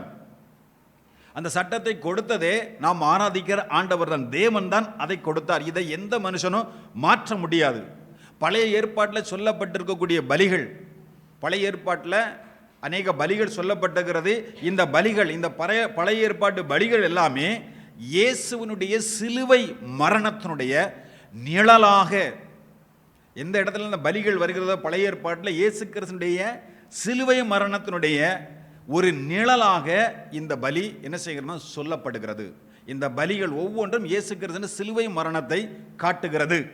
அப்போ இந்த சட்டத்தை ஏற்றிய தேவனே, இதை யார் ஏற்றினாரோ இந்த சட்டத்தை, அந்த சட்டத்தை ஏற்றிய தேவனே பலியின் மூலமாக, இந்த சட்டத்தை ஏற்றியவர் தம்முடைய பலியின் மூலமாக மனிதனை ரட்சிப்பதற்கு அவர் என்ன தெரியுமா செய்தார்? சித்தம் கொண்டார். மனிதன் ரட்சிக்கப்பட்டு அவன் தம்மை விட்டு தூரம் போன இந்த மனிதன் மீண்டுமாக தன்னிடத்திலே சேர்க்க அவரே என்ன தெரியுமா செய்கிறார்? தன்னை பலியாக ஒப்பு கொடுத்தார். சட்டத்தை இயற்றியவர், அந்த சட்டத்தின்படி, தேவனுடைய நீதியின்படி, தேவனுடைய வார்த்தையின்படி அவரே என்ன தெரியுமா செய்கிறாரு? தன்னை பலியாக என்ன செய்கிறாரு? ஒப்பு கொடுக்கிறார். காரணம் என்னவென்றால், ஒரு பரிசுத்த பலியின் மூலமாகத்தான் மனுக்குலத்தினுடைய பாவங்கள் மன்னிக்கப்பட்டு மீட்கப்படும். இது பரிசுத்த வேதாகமம் மட்டுமல்ல, பல உலகத்தில் பல மதங்கள் இருக்கிறது, அவர்களுடைய வேதங்களும் இருக்கிற, அந்த வேதங்களிலும் இவைகள் எழுதப்பட்டிருக்கிறது. ஒரு பரிசுத்த பலியின் மூலமாக மனுக்குலத்தினுடைய பாவங்கள் என்ன செய்யப்படும்? நீக்கப்படும், மீட்படைவார்கள் என்று சொல்லி இங்கே சொல்லப்பட்டிருந்த 1 யோவான் 1:7, இயேசு கிறிஸ்துவின் இரத்தம் சகல பாவங்களை நீக்கி நம்மை சுத்திகரிக்கிறது என்று அங்கே அப்போஸ்தலனாகிய யோவான் சொல்லுகிறார். இயேசு கிறிஸ்துவினுடைய சிலுவையினுடைய பலியே தேவனுடைய பெரிய அன்பை மனுக்குலத்திற்கு உணர்த்துகிறதாக காணப்படுகிறது. 1 யோவான் 3:16 வாசிக்கிற நேரத்தில், அவர் நமக்காக ஜீவனை கொடுத்ததினாலே அன்பு இன்னதென்று அறிந்திருக்கிறோம். ஆண்டவர் நான் உன்னை நேசிக்கிறேன் என்பதற்கு பொருளாதார ஆசீர்வாதங்களை கொடுத்தல்ல, புரியுதா? ஜீவனை கொடுத்து, உயிரை கொடுத்து நான் என்ன தெரியுமா செய்கிறேன்? உன்னை நேசிக்கிறேன் அப்படிங்கிறத நீங்களும் நானும் அறிந்து கொள்ளும்படியாக அதான் சொல்லப்படு. நமக்காக ஜீவனை கொடுத்ததினாலே அன்பு இன்னதென்று அறிந்திருக்கிறோம். அப்ப ரட்சிக்கப்பட்டவர்கள், மீட்படைந்தவர்கள் இந்த அன்பை அறிந்திருப்பார்கள். அப்போஸ்தலர்கள் இதை எப்படியாக அறிந்திருந்தார்கள்? 1 யோவான் 4:14 வாசிக்கும்போது கவனிங்கள். அப்போஸ்தலர் கொடுக்கிற சாட்சி வாசிக்கலாம். பிதாவானவர் குமாரனை உலக இரட்சகராக அனுப்பினார் என்று, பிதாவானவர் குமாரனை உலக இரட்சகராக அனுப்பினார் என்று நாங்கள் கண்டு சாட்சியிடுகிறோம். நாங்கள் கண்டு சாட்சி கொடுக்கிறோம். நாங்கள் கூடவே இருந்து பார்த்து நாங்கள் என்ன தெரியுமா செய்கிறோம்?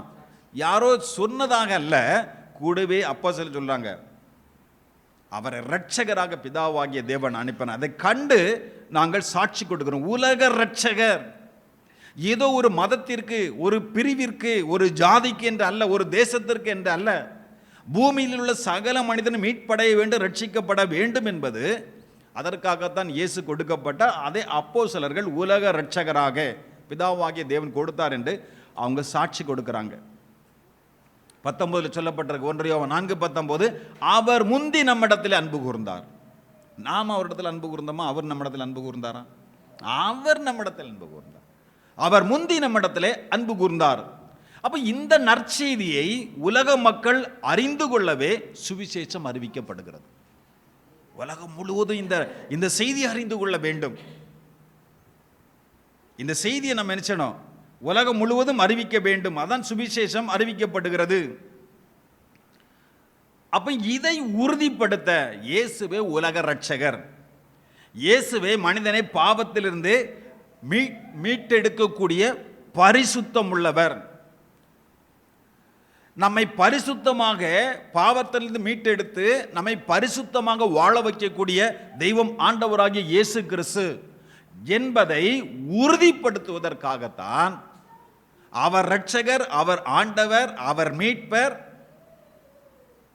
புரியுதா உங்களுக்கு? அவர் பரிசுத்தம் உள்ளவர், உன்னை பரிசுத்தமாக வாழ வைக்கிறவர். இதுதான் சுவிசேஷம். நம்ம என்ன தெரியுமா செய்கிறோம்? அறிவிக்கிறோம். அப்ப இந்த வார்த்தைகளை உறுதிப்படுத்துவதற்காக தான் அற்புதங்கள், இந்த வார்த்தைகளை உறுதிப்படுத்துவதற்காக தான் அடையாளங்கள், பலத்த கிரியைகள். இதெல்லாம் செய்யறது யாரு? தேவன் செய்கிறார். வசனத்தை பேசுகிறோம், வார்த்தைகளை சொல்கிறோம், சத்திய வசனங்கள் போதிக்கப்படுகிறது, சொல்லப்படுகிறது. அவர் மீட்பர், ஆண்டவர், இரட்சகர் என்று சொல்லப்படுகிறது. அவரை விசுவாசியுங்கள், நீங்கள் மீட்படைவீர்கள். அவரை விசுவாசியுங்கள், நீங்கள் ரட்சிக்கப்படுவீர்கள். அவர் உங்களை பரிசுத்தமாக வாழ வைக்கிற தேவன், அவரே உங்கள் சமாதானத்தின் தேவன், அவரே சமாதான காரண, சமாதான பிரபு. அப்படி இயேசு கிறிஸ்துவின் சொல்லுகிற நேரத்தில் இது என்னுடைய வார்த்தை என்கிறதை உறுதிப்படுத்துவதற்காகத்தான் ஆண்டவர் அற்புதங்கள், அடையாளங்கள், பலத்த கிரியைகளை தேவன் செய்கிறார். அப்ப எதை உறுதிப்படுத்துறதுக்காக இதை செய்கிறாரு? சில பேர் வீட்டுக்கு வருவாங்க, வீட்டுக்கு வந்துட்டு இன்சூரன்ஸை பற்றி பேசுவாங்க, சில பேங்கில் வந்து சில டெபாசிட் பண்ணுறது குறித்து பேசுவாங்க. அப்போ அதுக்கு என்ன தெரியுமா செய்வாங்க, அது இதெல்லாம் பேசிட்டு நாங்கள் இங்கேருந்து வாரங்கிறதுக்கு ஒரு ஐடென்டி கார்டு வச்சுருப்பாங்க, அதுக்கு ஒரு ரெஜிஸ்ட்ரேஷன் நம்பர் வச்சுருப்பாங்க. சில ஆர்ஃபனேஜிலேருந்து சில பேர் வந்து என்ன தெரியுவாங்க, நாங்கள் எங்களுக்கு உதவி பண்ணுங்க அப்படிங்கிறதுக்கு என்ன தெரியுமா செய்கிறாங்க, அதுக்கு தகுந்த ப்ரூஃப் வச்சுருப்பாங்க. இங்கே இருந்தால் நாங்கள் வரோம், நீங்கள் ஃபோன் பண்ணினாலும் நீங்கள் என்ன செய்யுங்க, கேளுங்க அப்படின்னு சொல்லி அதை அரசாங்க முத்திரைகளோடு. புரியுதா உங்களுக்கு? ஒருத்தர் வேலைக்கு அரசாங்க வேலைக்காக ட்ரை பண்ணிட்டுருக்க, அவருக்கு அப்பாயின்மெண்ட் ஆர்டர் வந்தோன்னா அதில் அரசாங்க முத்திரை என்ன செய்யும், இருக்கும், அது உறுதிப்படுத்துவதற்காக. அப்போ இங்கே என்ன சொல்லப்பட்டிருக்கிறது என்றால், இது கர்த்தருடைய வார்த்தை என்கிறதை உறுதிப்படுத்துவதற்காக தான் அற்புதங்கள், அடையாளங்கள், பலத்த செய்கைகள். இது அழகாக சொல்லப்பட்டிருக்கிறது. எபிரேயர் 2ஆம் அதிகாரம் 4வது வசனத்தை வாசிக்கும் போது கவனிங்கள். அடையாளங்களினாலும் அற்புதங்களினாலும் பலவிதமான பலத்த செய்கைகளினாலும் தம்முடைய சித்தத்தின்படி பகிர்ந்து கொடுத்த பரிசுத்த ஆவியின் வரங்களினாலும் அற்புதங்கள், அடையாளங்கள், பலத்த செய்கைகள் தம்முடைய சித்தத்தின்படி பகிர்ந்து கொடுக்கப்பட்ட பரிசுத்த ஆவியின் மூலமாக கொடுக்கப்பட்ட வரங்களினாலும் தேவன் தாமே சாட்சி கொடுத்தது. யார் சாட்சி கொடுக்கிறார்? தேவன் தாமே சாட்சி கொடுத்ததுமாயிருக்கிற இவ்வளவு பெரிதான ரட்சிப்பை குறித்து நான் கவலையற்றிருப்போமானால் தண்டனைக்கு எப்படி தப்பித்துக் கொள்ளும். இப்போ எது பெருசு? இப்போ எது பெருசு? அற்புதங்கள், அடையாளங்கள், பலத்த செய்கைகள், பரிசுத்த ஆவியினாலே கொடுக்கப்பட்ட பகிர்ந்து கொடுக்கப்பட்ட வரங்கள், இதுல எது பெருசு? எதுங்க பெருசு? ரட்சிப்பு தான் பெருசு. இந்த ரட்சிப்பை உறுதிப்படுத்துவதற்காக தான் இதெல்லாம் செய்றாரு. நீ எப்படியாலும் மீட்படைய வேண்டும், இயேசு இரட்சகர் ஆண்டவர் என்று அதை உறுதிப்படுத்துவதற்காக. அப்ப அந்த ரட்சிப்பை குறித்து கவலையே கிடையாது. அன்னைக்கு என்ன தெரியுமா, அற்புதங்கள், அடையாளங்கள், பலத்த செய்கைகள், பரிசுத்த ஆவியினுடைய வரங்கள், வல்லமை வரங்கள். இன்னைக்கு அதுதான் நம்ம என்ன தெரியுமா செய்கிறோம், ரட்சிப்பை குறித்து கவலை கிடையாது. கையை தட்டி அந்நிய பாஷை பேசி துள்ளுறோம், குதிக்கிறோம், வெளியே போய் ஒரே கெட்ட வார்த்தை, பச்சை பச்சையே கெட்ட வார்த்தை பார்க்குறோம்ல. இன்னைக்கு சமுதாயத்தில் நம்ம என்ன செய்கிறோம், பார்க்குறோம். சபைக்குள்ள வல்லம் எந்த வல்லமை, சபைக்கு வெளியே என்ன? இங்கே சொல்லப்பட்டிருக்கிறது, மீட்படைந்ததற்கு உறுதியாக நீ மீட்படைய வேண்டும். இங்க ரட்சிப்பு தான் பெரிது. அற்புதங்கள், அடையாளங்கள், பலத்த செய்கைகள், பரிசுத்தாவின் வரங்கள், தேவன் சாட்சி கொடுத்தது என்ன தெரியுமா, ரட்சிப்பு. இந்த பெரிதான ரட்சிப்பு தான் பிரதானமானது. அற்புதங்கள், அடையாளங்கள், பலத்த செய்கைகள், இந்த வரங்கள் எல்லாம் இரண்டாம் தரமானவை. இந்த ரட்சிப்புக்கு முன்பாக இவைகள் என்ன தெரியுமா, சின்னவைகள், சிறியவைகள். அப்ப முதலாவது ரட்சிப்பு, அதுதான் பெரியது. இதை நாம் அறிந்திருக்க வேண்டும். ஆனால் இன்று நாம் பேசுவது என்ன, ரட்சிப்பை குறைவாக பேசுகிறோம். இப்போ கல்யாண வீட்டில் சாப்பாடு வச்சிருக்கிறோம், எது நிறைய இருக்கும், சுவார் தான் நிறைய இருக்கும். 7 வகை கூட்டம், 12 கூட்டம் என்ன செய்யும், எல்லாம் கொஞ்சம் கொஞ்சம் இருக்கும். அப்படிதானே? அங்கே அவியல் இருக்கும், இஞ்சி கூட்டு இருக்கும், ஊறுகாய் இருக்கும், பொரியல் இருக்கும், அதெல்லாம் கொஞ்சம் கொஞ்சம் இருக்கும். பிரதானமானது என்னது, சாப்பாடு, சோறு சாப்பாடு. தமிழ்நாட்டில் அதுதான் பிரதானமானது. இங்கே வந்து ஊறுகாய்க்கு என்ன தெரியுமா செய்கிறோம், ரட்சிப்பை பற்றி பேசுகிறோம். பொரியலுக்கு ரட்சிப்பு, உப்புக்கு ரட்சிப்பு, இப்படி கொஞ்சம் கொஞ்சத்துக்கு என்ன தெரியுமா செய்கிறோம், பேசிக்கிட்டு வல்லமையை பற்றி என்ன தெரியுமா செய்கிறோம், அதிகமாக பேசுகிறோம். வரங்களை குறித்து அதிகமாக பேசுகிறோம். அற்புதம், அதிசயம் என்று சொல்லி அவைகள் எல்லாவற்றையும் பெரிதாக பேசுகிறோம். ஆனால் பெரிதாக பேச வேண்டியது என்ன தெரியுமா, ரட்சிப்பை குறித்து பேசணும், ரட்சிப்பை குறித்து பேச வேண்டும். ஆனால் இன்று இந்த ரட்சிப்பை குறைவாக பேசிவிட்டு மற்ற காரியங்களை அதிகமாக நாம் பேசி முழங்குவோமானால் அதற்கு பெயர் தான் என்ன தெரியுமா, வஞ்சகம். அதற்கு பெயர் தான் வஞ்சகம். சுவிசேஷம் கேட்டும் வேத வசனங்கள், சுவிசேஷம் கேட்கிறோம், சுவிசேஷம் நாம் பேசுகிறோம், ஆனால் வேத வசனங்களுடைய வரம்புகளை நாம் என்ன தெரியுமா செய்யக்கூடாது, மீறக்கூடாது. வேத வசனங்களுடைய வரம்புகளை விட்டு விலகக்கூடாது. எபிரேயர் 2:1 வாசிக்கலாம். எபிரேயர் 2:1. ஆகையால் நாம் கேட்டவைகளை விட்டு விலகாதபடி விலகாதபடி அவைகளை மிகுந்த ஜாக்கிரதை கவனிக்க வேண்டும். அவைகளை மிகுந்த ஜாக்கிரதையாக என்ன தெரியுமா செய்யணும்? கவனிக்கணும்.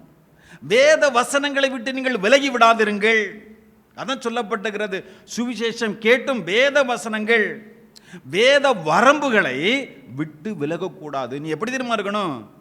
கவனமா இரு, நீ ஜாக்கிரதையா இரு. ஒரு ஆள் பிரசங்கம் பண்றாங்கன்னு ரொம்ப கவனமாக நீ கவனிக்கணும். கிறிஸ்தவருடைய விசுவாசத்தினுடைய மையம் என்ன? ரட்சிப்பு. விசுவாசத்தினுடைய மையம் என்னது? அற்புதமா, அதிசயமா? விசுவாசத்தினால அற்புதம் பேசப்படுகிறது, விசுவாசத்தினால வல்லமைகள் பேசப்படுகிறது, அடையாளங்கள், பலத்த செய்கள் எல்லாம் பேசப்படுகிறது. விசுவாசத்தினுடைய மையம் என்னவென்றால் அற்புதங்கள், அதிசயங்கள் அல்ல, ஆத்தும ரட்சிப்பு. அப்போஸ்தலனாகிய பேதுரு சொல்லுகிறார், அழகாக என்ன செய்யணும் சொல்லுகிறார். 1 பேதுரு 1:9 வாசிக்கிற நேரத்தில் உங்கள் விசுவாசத்தின் பலனாகிய ஆத்தும ரட்சிப்பை அடைகிறீர்கள் என்று அவர் சொல்லுகிறார். விசுவாசத்தினுடைய பலனாகிய ஆத்தும ரட்சிப்பு. சரி, பைபிள் என்ன சொல்லுகிறது? பைபிள் எத்தனையோ அற்புதங்கள், எத்தனையோ அதிசயங்கள். செங்கடல் பறந்தது, வளர்ந்தது, யோர்தான் பிரிந்தது, எரிகோ உடைந்தது, கோலியாத்து தோற்கடிச்சது, இப்படி பல அற்புதங்கள். கானா ஒரு கல்யாணம், எல்லா அற்புதங்கள், இத்தனையோ அற்புதங்கள். அப்ப இதெல்லாம் பைபிள் சொல்லுது. புரியுதா? இதெல்லாம் எதுக்கு பைபிள் எழுதியிருக்கு?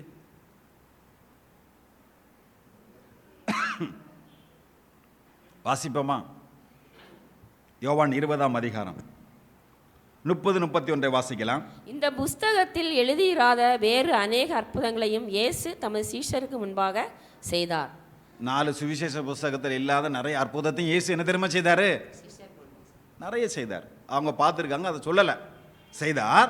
இயேசு தேவனுடைய குமாரனாகிய கிறிஸ்து என்று நீங்கள் விசுவாசிக்கும்படியாகவும் விசுவாசித்து அவருடைய நாமத்தினாலே நித்திய ஜீவனை அடையும்படியாகவும் இவைகள் எழுதப்பட்டிருக்கிறது.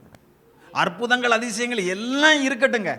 இயேசு எத்தனையோ அற்புதம் செய்திருக்கிறாரு இல்ல, ஆனா எழுதப்பட்டது எதுக்கு தெரியுமா எழுதப்பட்டிருக்கிறது? அவர் மட்டுமே ஆண்டவரும் இரட்சகருமாக இருக்கிறார் என்கிறதை நீ விசுவாசித்து அந்த மீட்படைய வேண்டும். அந்த மீட்படைந்தவர்களுக்கு அவர் வழியாக என்ன செய்யப்பட்டிருக்கிறது? நித்திய வாழ்வு கொடுக்கப்பட்டிருக்கிறது. இவ்வளவு அற்புதம், இவ்வளவு அதிசயங்கள் நாம் சொல்லுகிறோம். ஆனா எழுதப்பட்டதுடைய நோக்கம் என்ன தெரியுமா? நோக்கத்தை விட்டுட்டு நம்ம என்ன தெரியுமா செய்யறோம்? தலையை விட்டுட்டு வாழை பிடிச்சுக்கிட்டோம். இன்னைக்கு கிறிஸ்தவன் தலையை விட்டுட்டு என்ன தெரியுமா செய்யறோம்? வாழை பிடிச்சுக்கிட்டோம். தலை வெட்டப்பட்டா ஓட முடியுமா? ஓட முடியுமா? ஓட முடியும். தலை வெட்டின கோழி எவ்வளோ நேரம் ஓடும்? கொஞ்ச நேரம் ஓடும். அந்த கொஞ்சம் ஓட்டத்தில் தான் இன்னைக்கு பெரும்பான்மையான கிறிஸ்தவங்க ஓடிக்கிட்டு இருக்காங்க. புரியுதா உங்களுக்கு? தலையை விட்டுருதோம், வாழை பிடிச்சு வச்சிருக்கு. எதுக்கு இது எழுதப்பட்டிருக்கிறது? இந்த அற்புதங்கள், அதிசயங்கள், அடையாளங்கள் எல்லாம் அழகாக சொல்லுகிறார். 70 சீஷர்கள் அவங்க போயிட்டு இயேசு நாமத்தில் பிசாசை துரத்திட்டாங்க. பயங்கர சந்தோஷம். லூக்கா 10ஆம் அதிகாரத்தை எடுத்துக்கொள்ளலாம். 17 வாசிப்போம். லூக்கா 10:17. பின்பு அந்த 70 பேரும் சந்தோஷத்தோட திரும்பி வந்து, ஆண்டவரே, உம்முடைய நாமத்தினாலே பிசாசுகளும் எங்களுக்கு கீழ்ப்படுகிறது என்றார்கள். உம்முடைய நாமத்தினாலே பிசாசுகள் என்ன தெரியுமா செய்யறது? கீழ்ப்படுகிறது. இப்போ நம்மளா இருந்தால் சொல்லுவோமா, சொல்ல மாட்டோமா? இந்த 70 பேரில் நம்மளும் ஒரு ஆள்னு வச்சுக்கிடுங்க. எப்படி போய் சொல்லுவோம்? ஆண்டவரே உங்கள் பேரை சொல்லணும், அப்படிதானா? ஒன்று ஆண்டவரோட ரொம்ப சந்தோஷப்பட்டு இயேசு கிறிஸ்து குதிக்கலாம் ஒன்றும் செய்யலை. அவர் என்ன சொன்னார்? அடுத்த என்ன சொல்லப்பட்டு 20வது வசனத்தை வாசிக்கலாம். ஆகிலும் ஆவிகள் உங்களுக்கு கீழ்ப்படுகிறதற்காக நீங்கள் சந்தோஷப்படாமல். அந்த ஆவியெல்லாம், அந்த வஞ்சக ஆவி, இந்த போலியான பிசாசு ஆவியெல்லாம் கீழ்ப்படுகிறதுக்காக நீங்க என்ன செய்யாதீங்க? சந்தோஷப்படாதீங்க. உங்கள் நாமங்கள் பரலோகத்தில் எழுதியிருக்கிறதற்காக சந்தோஷப்படுங்க. அல்லேலூயா. உன் பேர் பரலோகத்தில் எழுதியிருக்கிறது தெரியுமா? அதற்காக சந்தோஷப்படு. இந்த அற்புத அதிசயத்தை பார்த்து நீ குதிக்காத. அந்த பரவச நிலைகளை பார்த்து அது பின்னால் என்ன செய்ய ஓடிராத. உன் பேர் என்ன தெரியுமா செய்திருக்கிறது? அங்கே எழுதப்பட்டிருக்கிறத எண்ணி நீ என்ன தெரியுமா செய்ய, சந்தோஷப்படு என்று அவர் சொல்லுகிறார். அதான் சொன்னேன், விசுவாசத்தினுடைய பிரதான பலன் என்னவென்றால் அற்புதங்கள், அதிசயங்கள், அடையாளங்கள் அல்ல, ஆத்தும ரட்சிப்பு. குமாரனாகிய இயேசு கிறிஸ்து ஆத்தும ரட்சகர் என்கிறதை விசுவாசிக்க வேண்டும். நீங்களும் நானும் விசுவாசிக்க வேண்டும். அதற்காக என்ன தெரியுமா செய்றாரு, சில அற்புதங்களையும் சில அடையாளங்களையும் சில செய்கைகளையும், சில வரங்கள், அதிசயம், அற்புதங்கள், இந்த வரங்கள் எல்லாமே குமாரனாகிய இயேசு கிறிஸ்துவை விசுவாசித்து அதன் மூலமாக வரக்கூடிய அந்த ஆத்தும ரட்சிப்பு, அந்த நித்திய ஜீவனை நினைச்சேன் பெற்றுக்கொள்ள வேண்டும். அதற்கான இது சொல்லப்பட்டிருக்கிறது. அதனால நம்ம தலையை விட்டுட்டு வாழை நம்ம என்ன செய்யக்கூடாது, பிடிக்கக்கூடாது. அப்போ அதனால இன்னைக்கு தலைப்பா நம்ம பார்க்கறது என்ன, வல்லமை வரங்களும் வஞ்சகங்களும். நீ படம் அப்படிதான் போட்டிருக்கோம். வல்லமை வரங்கள் எதுக்கு போட்டிருக்கோம்? படம் புரியுதா? சொல்லுங்க பாப்போம், எப்படி படம் இருக்கு? ஒரு சிலுவை தலைகீழ கிடக்கு. அப்போ தலைகீழ கிடக்கக்கூடியவங்களும் என்ன செய்வாங்க, இயேசுவை பேசுவாங்க, சிலுவையை பற்றி பேசுவாங்க. அது எப்படி கிடக்கு? தலைகீழ கிடக்கு. எப்படியாகிலும் படத்தை பார்த்தாது என்ன செய்யட்டும், பாடம் படிக்கட்டும். பேசிதான் பாடம் படிக்கல, படத்தை பார்த்தாது என்ன செய்யட்டும், பாடம் படிக்கட்டும். அப்போ வல்லமை வரங்களும் வஞ்சகங்களும் அதான் நம்ம என்ன செய்ய போறோம், பார்க்க போறோம். ஆன்மீக வரம் அல்லது ஆவிக்குரிய வரம் என்றால் என்ன? நம்ம திருச்சபையில் அநேக ஆண்டுகளாக இருக்கிறோம், அப்படித்தானே? இப்போ ஆன்மீக வரம் அல்லது ஆவிக்குரிய வரம் என்றால் என்ன சொல்லுங்க. நீங்க சொல்லுங்க, நாங்க கேட்போம்.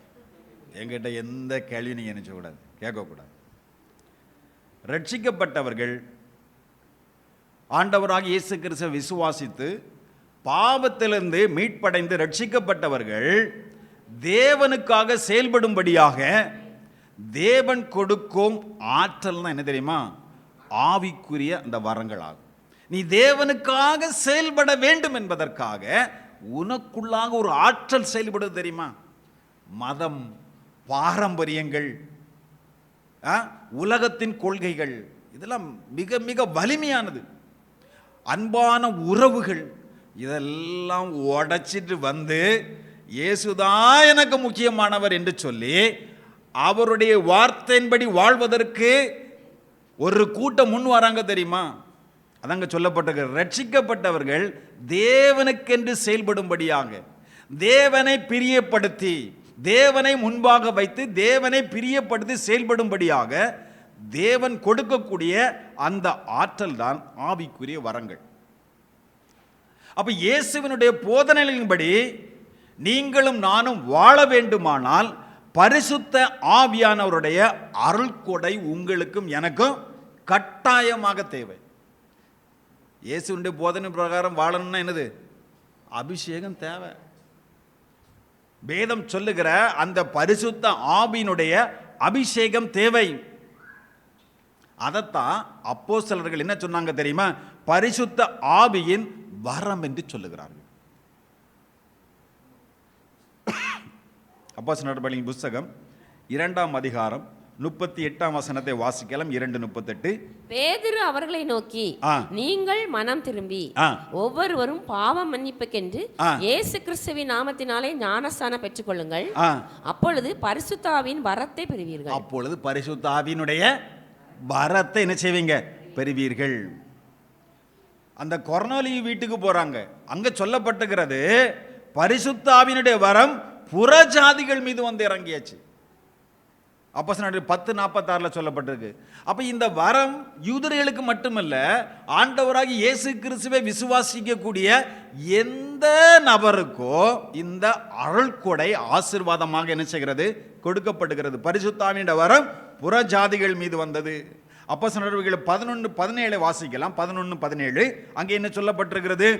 ஆதலால் கர்த்தராகிய இயேசு கிறிஸ்துவை விசுவாசித்திருக்கிற நமக்கு தேவன் வரத்தை அனுக்கிரகம் பண்ணினது போல அவர்களுக்கும் அந்த வரத்தையே அனுக்கிரகம் பண்ணியிருக்கும் போது தேவனை தடுக்கிறதற்கு நான் எம்மாத்திரம். தேவனை தடுக்கிறதற்கு நீங்க நானும் எம்மாத்திரம் என்று அங்கே சொல்லப்படுகிறது. புரியுதா உங்களுக்கு? மாம்சமான யாவர் மீது நாவியை ஊற்றுவேன். ஆண்டவராக இயேசு கிறிஸ்துவை விசுவாசித்து அவரை சொந்த இரட்சகராக ஏற்றுக்கொள்ளுகிறவர்களை பரிசுத்த ஆவியின் வரத்தினால் தேவன் என்ன தெரியுமா செய்கிறாரு? நிரப்புகிறவராக என்ன செய்கிறது வேதம் இங்கே சொல்லுகிறது. அப்ப இதற்கு அடையாளம் என்ன? இந்த பரிசுத்த ஆவியினுடைய வரத்தை நாம் பெற்றுக்கொண்டோம். இதற்கு அடையாளம் என்ன? அடையாளம் அவருடைய உள்ளான வாழ்க்கையிலே பரிசுத்த ஆவியானவர் பாவி என்று உணர்ந்து அதை அறிக்கை செய்து விட்டு ஆண்டவராக இயேசு கிறிஸ்துவை விசுவாசித்து அவருக்கென்று வாழும்படியாக அவருடைய வார்த்தையின்படி வாழ்வதற்கு தன்னை அர்ப்பணித்து கொண்ட அந்த மனிதன் அல்லது அந்த மனுஷனுடைய உள்ளான நிலையிலே பெரிய மாற்றங்கள் ஏற்படும். சண்டைக்காரங்கிட்டலாம் இப்போ என்ன தெரியுமா செய்வான்? மன்னிப்பு கேட்பான். என்ன ஏதாவது செய்திருந்தா என்ன செய்யுங்க, மன்னிச்சுக்கிடுங்க. சமாதானத்தை விரும்புவான். சண்டை செய்து கொண்டிருக்கிறவர்கள் இப்பொழுது சமாதானம் செய்கிறவர்களாக இருப்பார்கள். பகையும் விரோதத்தையும் கசப்பையும் வைத்துக் கொண்டிருந்தவர்கள் இப்பொழுது அன்புள்ளம் கொண்டவர்களாக காணப்படுவார்கள். மற்றவர்களிடத்திலிருந்து பரிகாரர்களாக இருந்து திருடர்களாக இருந்தவர்கள் இப்போ என்ன தெரியுமா செய்வாங்க? கொடுக்கக்கூடியவங்களை என்ன செய்வாங்க? மாறிடுவாங்க. ஏனென்றால் அவருடைய சுவாபங்களில் மாற்றம், அவருடைய செயல்பாடுகளில் மாற்றம். இதான் நான் சொன்னேன், அவருடைய வாழ்க்கையில உள்ளான நிலையில பெரிய மாற்றங்கள் ஏற்படும். அது மட்டுமல்ல, எளிமையான முறையில் நாம் சொல்லுவதற்கு அவைகள் ஆவிக்குரிய வரங்களாகவும் இந்த ஆவிக்குரிய கனியாகவும் என்ன தெரியுமா செய்யும்? அவர்களுக்குள்ளாக இருந்து வெளிப்படும். இயேசுனுடைய பேரில் நாம் விசுவாசம் வைக்கிற நேரத்தில் வேதம் சொல்லுகிறது, நீங்கள் தேவனுடைய பிள்ளைகளாக நீங்கள் என்ன தெரியுமா செய்றீங்க? மாறுறீங்க. அப்போஸ்தலனாகிய யோவான் 1:12 தான் சொல்லுகிறது. அவருடைய பிள்ளையாகிறோம். அந்த பிள்ளையாகக்கூடிய இந்த அதிகாரத்தை கொடுக்கிறது என்ன தெரியுமா? திருச்சபை கிடையாது, அப்பா அம்மா கிடையாது. கொடுக்கிறது என்ன தெரியுமா? பரலோகம் கொடுக்கிறது. பரலோகம் கொடுக்கக்கூடிய அதிகாரம். அப்ப இந்த அதிகாரம் அவருடைய பிள்ளையாக மாறுவது என்பது ஆண்டவராக இயேசு கிறிஸ்துவை விசுவாசிக்கிற நேரத்தில் அவருடைய பிள்ளையாக கூடிய அதிகாரம் எல்லா மனுஷனுக்கும் சரிசமமானது. அவரை விசுவாசி ரட்சிக்கப்பட்டு அவருக்கு இந்த வாழ்க்கையை ஒப்பு கொடுக்கிற நேரத்தில் அவருடைய பிள்ளைகளாக மாறுகிறோம். இது எல்லாருக்கும் சரிசமம். ஆனால் வரம் என்பது நபருக்கு நபர் என்ன தெரியுமா செய்யப்படும்? வேறு. நபர் என்பது அந்த வரம் என்பது நபருக்கு நபர் என்ன செய்யும்? வேறுபடும். இந்த இடத்துல தான் இன்றைய நாட்களில் அநேக வஞ்சகங்கள் காணப்படுகிறது. வஞ்சகம் தலைவிரித்து ஆடக்கூடிய இடம் இந்த இடத்துல தான். புரியுதா? வரங்களுடைய நோக்கம் என்ன? ஆண்டவர் ஏன் வரத்தை கொடுத்தாரு? பாய கிழிக்கிறதுக்காங்க, பெஞ்ச உடைக்கிறதுக்காங்க,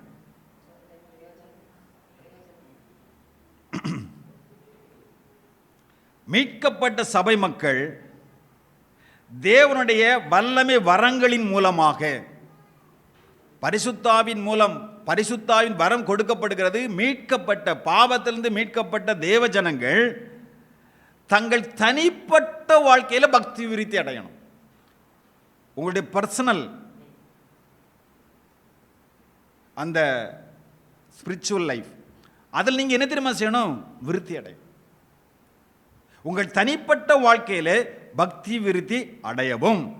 அது மட்டுமல்ல, மற்ற விசுவாசிகள் சபை ஐக்கியத்தில் இருக்கக்கூடிய மற்ற விசுவாசிகள் அவர்கள் என்ன தெரியுமா செய்யணும்? விசுவாசத்தில் பெருகவும். நீனும் வளரணும், உன் கூட இருக்கவங்களும் என்ன தெரியுமா செய்யணும்? வளர வைக்கணும், அவர்கள் பெருகவும். மூன்றாவது, புறஜாதிகள் தேவன் பக்கமாக, தேவனை அறியாத புறஜாதிகள் தேவன் பக்கமாக இழுக்கப்படவும் இந்த வரங்கள் தேவனால் என்ன தெரியுமா செய்யப்படுகிறது? விசுவாசிகள் என்ன செய்யப்படு? கொடுக்கப்படுகிறது. அதற்காக தான் இவைகள் கொடுக்கப்பட்டது. இதான் அதனுடைய பிரதானமான நோக்கம். என்னெல்லாம்? தனிப்பட்ட வாழ்க்கையில பக்தி விருத்தி, சக விசுவாசிகளுடைய பக்தி விருத்தி, புறஜாதிகளும் என்ன தெரியுமா செய்யணும்? ஆண்டவராக இயேசு கிறிஸ்துவிட வர வேண்டும், இழுக்கப்பட வேண்டும், அவர்களும் வரும்படியாக தேவனாலே இவைகள் கொடுக்கப்பட்டவைகள். அப்ப இதை நம்ம சரியான முறையில் நம்ம என்ன தெரியுமா செய்யணும்? பயன்படுத்த வேண்டும். புரியுதா? வரங்கள் என்பது ஆயுதம். உலக்க நம்ம கையில் இருக்கு, உலக்க நம்ம கையில் இருக்கு. எதுக்கு? மண்டையை புழக்கிறதுக்கா? அல்லது எவனுக்கு மூஞ்சினை இடிக்கிறதுக்கா? அது ஒரு ஆயுதம். அப்படி தானே? மாவு இடிக்கணும், அதுக்கு தானே வச்சிருக்காங்க. கழுந்துன்னு சொல்லுவாங்க, அது பார்த்துருக்கீங்களா? கலந்து அதுக்கு இந்த பூனெல்லாம் இருக்காது, ரெண்டு சைடும் மரக்கட்டை மாதிரி இப்படி இருக்கும். கத்தி இருக்கு, அருவா இருக்கு, இதெல்லாம் ஆயுதங்கள். இதை நல்லதும் செய்யலாம், மோசமாக என்ன செய்யலாம்? செய்யலாம். அந்த வரங்களை தப்பா மிஸ்யூஸ் பண்ணாங்க. கேட்குறாங்க, ஆண்டவரே வானத்திலிருந்து எலியா செய்தது போல வானத்திலிருந்து அக்கினி இறக்கி எல்லாத்தையும் கதையை முடிச்சிருவோமா? ஏசு என்ன தெரியுமா? கடிந்து கொண்டார். அப்படிதானே? என்ன ஆவி எங்க என்ன ஆவி இருக்கிறது உங்களுக்கு தெரியலையா? அப்படிங்கிறத நினைச்ச கடிந்து கொண்டதை நம்ம நினைச்சிடறோம், பார்க்கிறோம். அப்ப இவைகள் சரியாக பயன்படுத்த வேண்டும். கிறிஸ்தவர்கள் மத்தியில் 2 நிலைகளை இன்றைய நாட்களில் நிலவி வருகிறது. கிறிஸ்தவருடைய நடுவில், குறிப்பாக ஆவிக்குரிய சபைகளை தங்களை அடையாளப்படுத்திக் கொள்ளுகிறவர்கள் 2 நிலைகள் அவர்கள் நடுவிலே காணப்படுகிறது. ஒன்று, வல்லமை வரங்கள் என்று சொல்லி வேத வரம்பை மீறுவது. வல்லமை பார்த்தா மைக்கில் சத்தம் போடுறவங்க, இதோ அக்கினி, வைப்ரேஷன் ஆகுது. ஒரு கன்வென்ஷன் கூட்டத்துக்கு என் சகோதரி போயிட்டு வந்தாங்க. அக்கினி அக்கினி அக்கினின்னு அலர்னதில் ஒரு பாக்ஸ் வெடிச்சு தீ பிடிச்சிட்டு. புரியுதா? அக்கினி வந்துட்டலாம், நிற்க வேண்டியதானே? பாக்ஸு வெடிச்சு தீ பிடிச்சதோடு அந்த ஏரியாவில் கொஞ்சம் ஆட்களை காணலை. அலறுதோ, இதோ அக்கினி அக்கினின்னு சொல்லி நிறைய ஊழியக்காரங்களை தொண்டெல்லாம் மாறதுக்கு காரணம் தான் சத்தம் போட்டு. வல்லமை வரங்கள் என்று சொல்லி வேத வரம்பை மீறுவது. இரண்டாவது என்ன தெரியுமா? இதெல்லாம் வஞ்சகம். இதெல்லாம் வஞ்சகம் என்று சொல்லி அதன் மீது வாஞ்சை இல்லாமல் இருப்பது. ஒன்று மீறி போயிடுறோம், அந்த மீறி போனதெல்லாம் பார்த்துட்டு என்ன தெரியுமா செய்கிறோம்? இது எல்லாம் வஞ்சகம் அப்படின்னு சொல்லி இது ஒன்றுமே நமக்கு தேவையில்லை. அந்நிய பாஷை குறித்து யாராவது விமர்சனம் பண்ணிட்டா நமக்கு எப்படி வருது சொல்லுங்க? ஆலிங்க சொல்லுங்க. அப்பா நமக்கு அந்நிய பாஷைலாம் இல்லை, ரொம்ப நல்லது தான். இல்லை, இப்படிப்பட்ட நிலைக்குள்ளே நம்ம நிறைய பேர் இன்னைக்கு இருக்கிறோம். அதான் சொல்ல, ஒன்று வரம்பு மீறி போயிடுறாங்க. நான் சொல்ல, கையில் புண்ணு இருந்தால், காலில் புண்ணு இருந்தால் அது என்ன தெரியுமா? காலை வெட்டி போட சொல்லலை, கையை வெட்டி போட சொல்ல, அதுக்கு மருந்து போடு, அதுக்கு மருந்து போடு. ஒன்று வல்லமை வரங்கள் என்று சொல்லி வேத வரம்பை மீறுவது. இரண்டாவது வஞ்சகம் என்று சொல்லி அதன் மீது வாஞ்சை இல்லாமல் இருப்பது. இந்த 2 நிலைகளும் கேடானது. திருச்சபை மக்களுக்கு இவைகள் 2 நிலைகளும் கேடானவை. ஒரு அறையில் மின் விளக்கு இருக்கு, இருட்டா இருக்கு, ஆனால் என்ன செய்ய லைட் இருக்கு, அதில் என்ன தெரியுமா இருக்கு? ஃபேன்லாம் இருக்கு. அப்போ அந்த மின் விளக்கு அந்த ஃபேன்லாம் ஓட வைக்கிறதுக்கு அதுக்கு அதனுடைய விதியின் அடிப்படையிலேயே அப்படி தானே நம்ம செயல்படுவோமானால், ஃபேனு லைட்டு இந்த ரூமில் இருக்குன்னு சொல்லிட்டு 4 ஸ்ட்ரீட்டு தாண்டி போய் ஒரு வீட்டில் போய் லைட்டு போட்டால் அங்கே ஓடுமா? ஓடாது. அப்போ அந்த விதியில் போய் அதை என்ன செய்யணுமோ அதை போட்டால் அதனுடைய பலனை நம்ம என்ன செய்ய முடியும்? காற்று கிடைக்கும், வெளிச்சம் கிடைக்கும். அந்த விதிகளுக்கு உட்பட்டு நாம் செயல்படுவோம்னா அதனுடைய பலனை நீங்களும் நான் என்ன செய்ய முடியும்? பெற முடியும். அது எப்படி இருந்தால் எங்களுக்கு என்ன? அது கரண்ட்டை சுவிட்சு தான் அவங்களுக்கு சாக்கு அடிச்சிட்டாங்க. அப்படி சொன்ன சுவிட்சு போடணுமா? அவங்க எதை தொட்டாங்களே யாருக்கு தெரியாது. அப்போ அதை நான் அப்படிலாம் போட மாட்டேன், நான் அதெல்லாம் தொட மாட்டேன்னு சொன்னால் நம்ம எதுக்குள்ளே தான் இருப்போம்? இருட்டுக்குள்ளே தான் கிடப்போம். இருட்டுக்குள்ளேயும் வேர்வைக்குள்ளேயும் நம்ம என்ன செய்வோம்? இருப்போம். அந்த விதிகளுக்கு உட்பட்டு நாம் செயல்படும் போது அதனுடைய பலனை நாம் பெற்றுக்கொள்ள முடியும். அதை நாம் அசட்டையாக நாம் இருப்போமானால், அதை வேண்டாம் என்று நாம் விலக்கி உதறி தள்ளுவோமானால் அந்த பலனை நாம் என்ன செய்வோம்? இழப்போம். அப்போ தேவனுடைய வார்த்தையும் தேவனுடைய வல்லமையும் நமக்கு புரியலை. கவனிங்க, தேவனுடைய வார்த்தை அடுத்தால தேவனுடைய வல்லமை, இது நமக்கு புரியலை. அல்லது என்ன தெரியுமா செய்கிறோம்? ஒன்றும் புரியலை. இன்னொரு பக்கம் என்ன தெரியுமா? தேவனுடைய வார்த்தையை தனியாட்டும் தேவனுடைய வல்லமை தனியாட்டம் என்ன தெரியுமா செய்கிறோம்? பிரிச்சிருந்தோம். புரியுதா உங்களுக்கு? அங்கே என்ன நடக்கும்? ஒன்றும் புரியலை, அடுத்தால ரெண்டாவது என்ன செய்யணும்? வார்த்தை தனியாக பிரிச்சிருந்தோம், வல்லமையை தனியாக என்ன செய்கிறோம்? பிரித்து விடுகிறோம். இப்படி பிரிக்கும் போது நமக்கு என்ன தெரியுமா? தப்பான எண்ணங்கள் நமக்குள்ள என்ன தெரியுமா செய்யும்? மேலோங்கி விடும். இயேசு கிறிஸ்து கிட்ட ஒருத்தர் போய் கேட்டார்.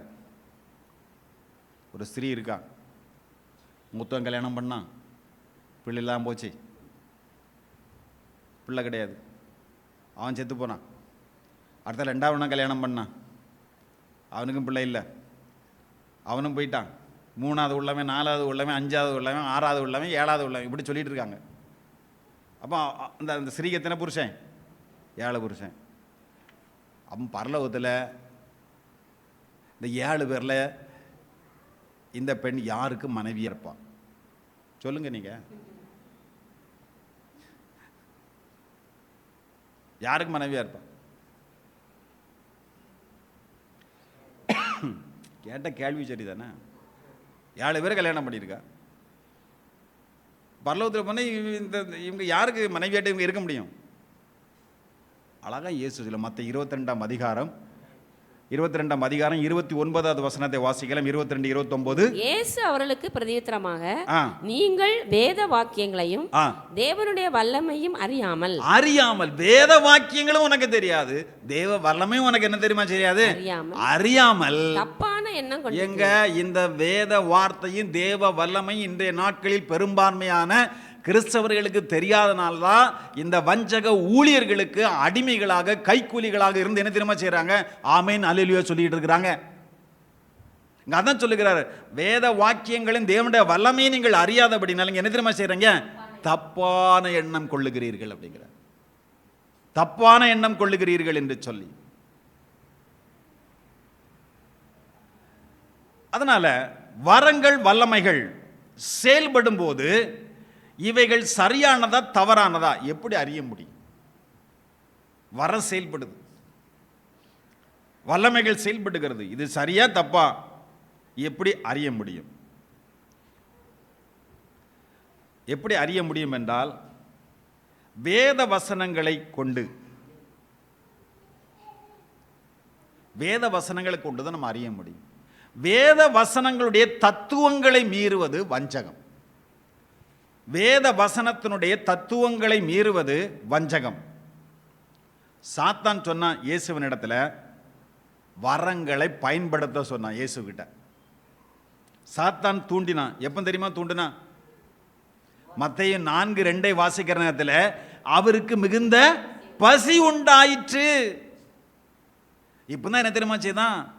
இந்த வரத்தை தூண்டுறான், நீ செயல்படுங்க, பசி உண்டாயிற்று. மத்தேயு 4:3-4 வாசிக்கலாம். 3:4. அப்பொழுது சோதனைக்காரன் அவரிடத்தில் வந்து, நீர் தேவனுடைய குமாரனே ஆனால் இந்த கல்லுகள் அப்பமங்கள் ஆகும்படி சொல்லும் என்றான். இந்த கல்லை நீங்க அப்பமா மாத்துங்க. எப்போ? பசி உண்டாகிற நேரத்தில். பசி உண்டாகிற நேரத்தில். பைபிள் வசனம் ஆண்டவருக்கு தெரியும். அடுத்தால யாருக்கு தெரியும்? சாத்தானு நல்லா தெரியும். அவன் அவர்கிட்ட வந்து அப்படிதான் பேசுறான். இந்த கல்லுகளை நீங்க என்ன செய்யுங்க, அப்பமா மாத்துங்க. இயேசு என்ன சொன்னாரு? அவர் பிரதியுத்தரமாக, மனுஷன் அப்பத்தினாலே மாத்திரமல்ல தேவனுடைய வாயிலிருந்து புறப்படுகிற ஒவ்வொரு வார்த்தையினாலும் பிழைப்பான் என்று எழுதியிருக்கிறதே என்றார். பைபிள்ல இப்படி என்ன செய்யறமா எழுதியிருக்கு? கல் அப்பமா மாத்து அப்படிங்கிறார். சொல்றார். அவர் என்ன சொல்றாரு? அப்பத்தினால மாத்திரம் கிடையாது, அவருடைய வாயின் வார்த்தைகளினாலும் பிழைப்பான் என்று எழுதியிருக்கிற வசனத்தை தான் சுட்டி காமிக்கிறாரு. நம்ம இன்னைக்கு வேத வசனத்தில் சத்தியத்தை அறிகின்ற அறிவு, வேத வசனத்தை புரிந்து கொள்ளக்கூடிய இந்த ஆவிக்குரிய அனுபவம் நமக்கு இல்லை என்றால் நிச்சயமாக வஞ்சக ஆவிக்கு நம்ம யாரும் தப்ப முடியாது. நமக்கு என்ன, ஞாயிற்றுக்கிழமை சர்ச்சைக்கு போனோம், கையை தட்டி ஒரு பாட்டு பாடணும், பிரசங்கம் பண்ணது, தூங்கிட்டு ஆமீன் அல்லேலூயா சொல்லிட்டு போனால் நம்ம இதுக்குள்ளே தான் இருக்கோம், வஞ்சகத்துக்குள்ளே தான் இருக்கோம், தப்பான வழியில் தான் போயிட்டு இருக்கோம். நம்ம சர்ச்சில் இப்படி நிறைய பேர் இருக்காங்க. வேதனையோடு இதை நான் பதிவு செய்கிறேன். வேதனையோடு நான் இவைகளை பதிவு செய்கிறேன். சொல்லுவதோ திருத்துவதோ உங்களுக்கு என்ன செய்யாது? பிடிக்காது. தனிப்பட்ட முறையில் அதை கேட்டு ஆர்வமாக கற்றுக்கொள்ள வேண்டும் என்று சொல்லி அதில் வளர்கிறவர்கள் இருக்கிறாங்க நம்ம சர்ச்சில். ஆனால் குறைவு. அதற்காக நான் தேவனை துதிக்கிறேன். இப்படி எழுதியிருக்கிறதே என்று சொல்லி என்ன தெரியுமா செய்றாரு? வசனத்தை சுட்டி காமிக்கிறார். சாத்தா வசனத்தை சொல்லி தான் சோதனை செய்வான். 5:6 வாசிக்கலாம்.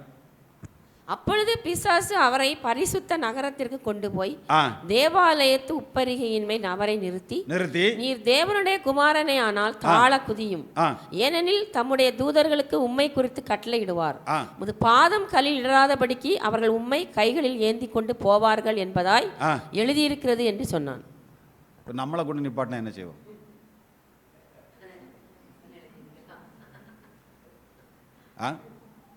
குதிக்க மாட்டா, சம்மர்ட்டை வெடிப்போம்.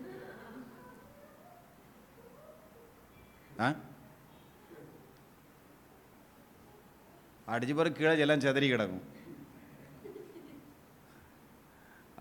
அவர் உம்மை நம்பி தானே ஆண்டவரை அவன் டைவ் அடித்தான். இயேசுவேன்னு சொல்லி தானே டைவ் அடித்தான். இப்படி நீர் கொண்டுட்டேற. இப்போ பழி யார் மேலே? ஆண்டவர் மேலே. அவர் சொன்னாரா அப்போ உன்னை டைவ் அடிக்க சொல்லி? ஆண்டவர்கிட்ட குதிக்க சொல்ல. இப்போ ஆண்டவர் இயேசு கிறிஸ்து என்ன கேட்டிருப்பார்? நான் இப்போ இங்கேருந்து குதிக்கிறனால உனக்கு என்ன லாபம்? அப்படி தானே? நான் இங்கேருந்து குதிக்கிறனால எனக்கு என்ன லாபம்? அப்போ அவன் சொல்கிறான் பாருங்க. அந்த வசனத்தை வச்சு, அந்த வார்த்தைகளை வச்சு அந்த சோதனைக்காரன் சொல்கிறான், கோபத்திலிருந்து குதிக்கிறதுனால உனக்கு என்ன பலன், எனக்கு என்ன பலன்? இந்த பலன் என்ன, பயன் என்ன? அருமையானவர்களே, நன்மை தீமை என்ன பகுத்தறியக்கூடிய அந்த பகுத்தறிவு, அது வேத வசனத்திலிருந்து நாம் கற்றுக்கொள்ள வேண்டும். ஆவிக்குரிய பிள்ளைகள் நன்மை தீமை என்ன என்கிறதை வேத வசனத்திலிருந்து நாம் என்ன தெரியுமா செய்வோம்? கற்றுக்கொள்வது மட்டுமல்ல, அது நம்முடைய வாழ்க்கையில பயிற்சியும் அனுபவமாக அது காணப்பட வேண்டும். இந்த பயிற்சி, இந்த அனுபவம், அது மாத்திரம், அதுல என்ன தெரியுமா? வளர்ச்சியும் தேவை. வேத வசனத்திலிருந்து நன்மை தீமைகளை வேத வசனத்தின் மூலமாக, வேத வசனத்தில் இருந்து பயிற்சி எடுத்தல், அதை அனுபவமாக்குதல், அது மட்டுமல்ல அதுல வளர்ச்சி தேவை.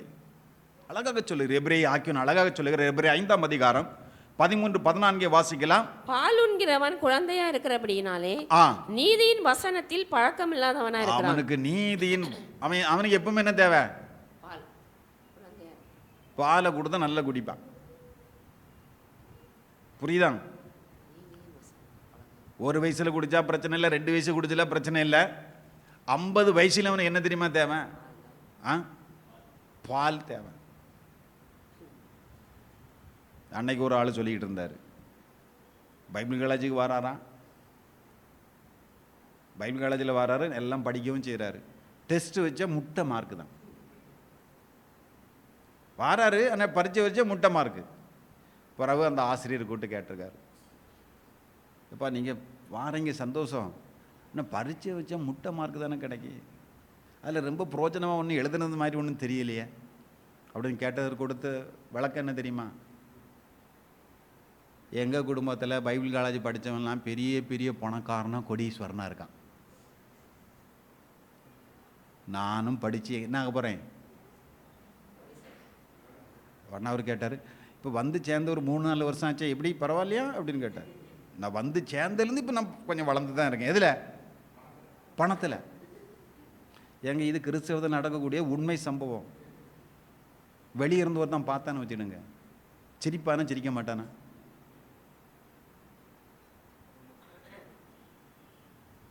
பார்த்தா என்ன, வெளியே பார்த்துட்டு தான் இருக்காங்க. அவங்க நம்மளை விட ரொம்ப இதாக பார்த்துக்கிட்டு இருக்காங்க. பகுத்தறிவாளர்கள் வந்து பேசுகிறாங்க, இயேசு கிறிஸ்து இவங்க சொல்லக்கூடிய பைபிளில் பார்த்த இயேசு கிறிஸ்து இவங்க சொல்லக்கூடிய இயேசு கிறிஸ்துக்கும் சம்பந்தமே இல்லைங்கிறார் ஒரு ஆள் அன்னைக்கு. நிச்சயமாக இயேசு கிறிஸ்து இப்படிப்பட்டவரும் இருக்க முடியாது. இன்னைக்கு ஊழியக்காரங்க சொல்லிட்டு இருக்காங்க இப்படிப்பட்டவரும் இருக்க முடியாதுன்னு சொல்லிக்கிட்டு இயேசுவை தெரியாத ஒரு புற மதத்தில் இருக்கக்கூடிய ஒரு ஆள் பேசிட்டு இருக்கிறார். நம்ம அவனை பார்த்து என்ன சொல்லுவோம்? அந்த ஆளை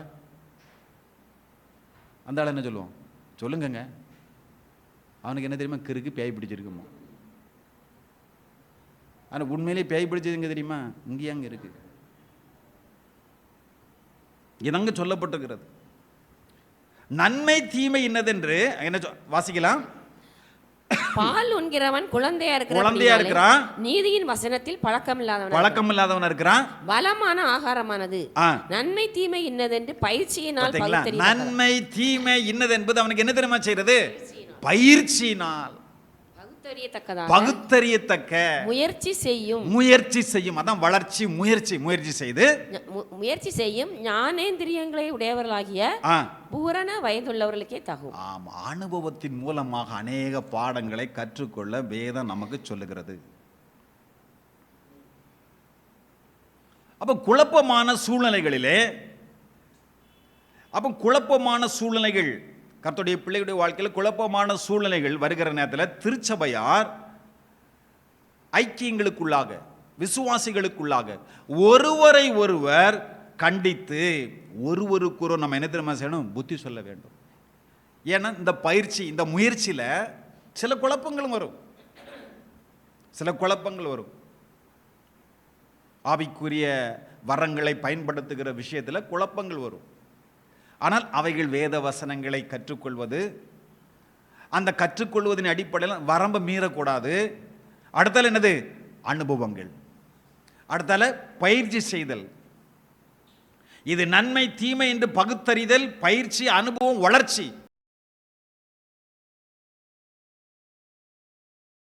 11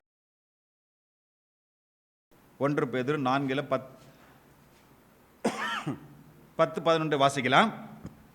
அவனவன் பெற்ற வரத்தின்படியே நீங்கள் தேவனுடைய பற்பல கிருபையுள்ள ஈவுகளை பகிர்ந்து கொடுக்கும் நல்ல உக்கிரானக்காரன் போல ஒருவருக்கு உதவி செய்யுங்கள். ஒருவருக்கு நீங்க என்ன தெரியுமா செய்யுங்க?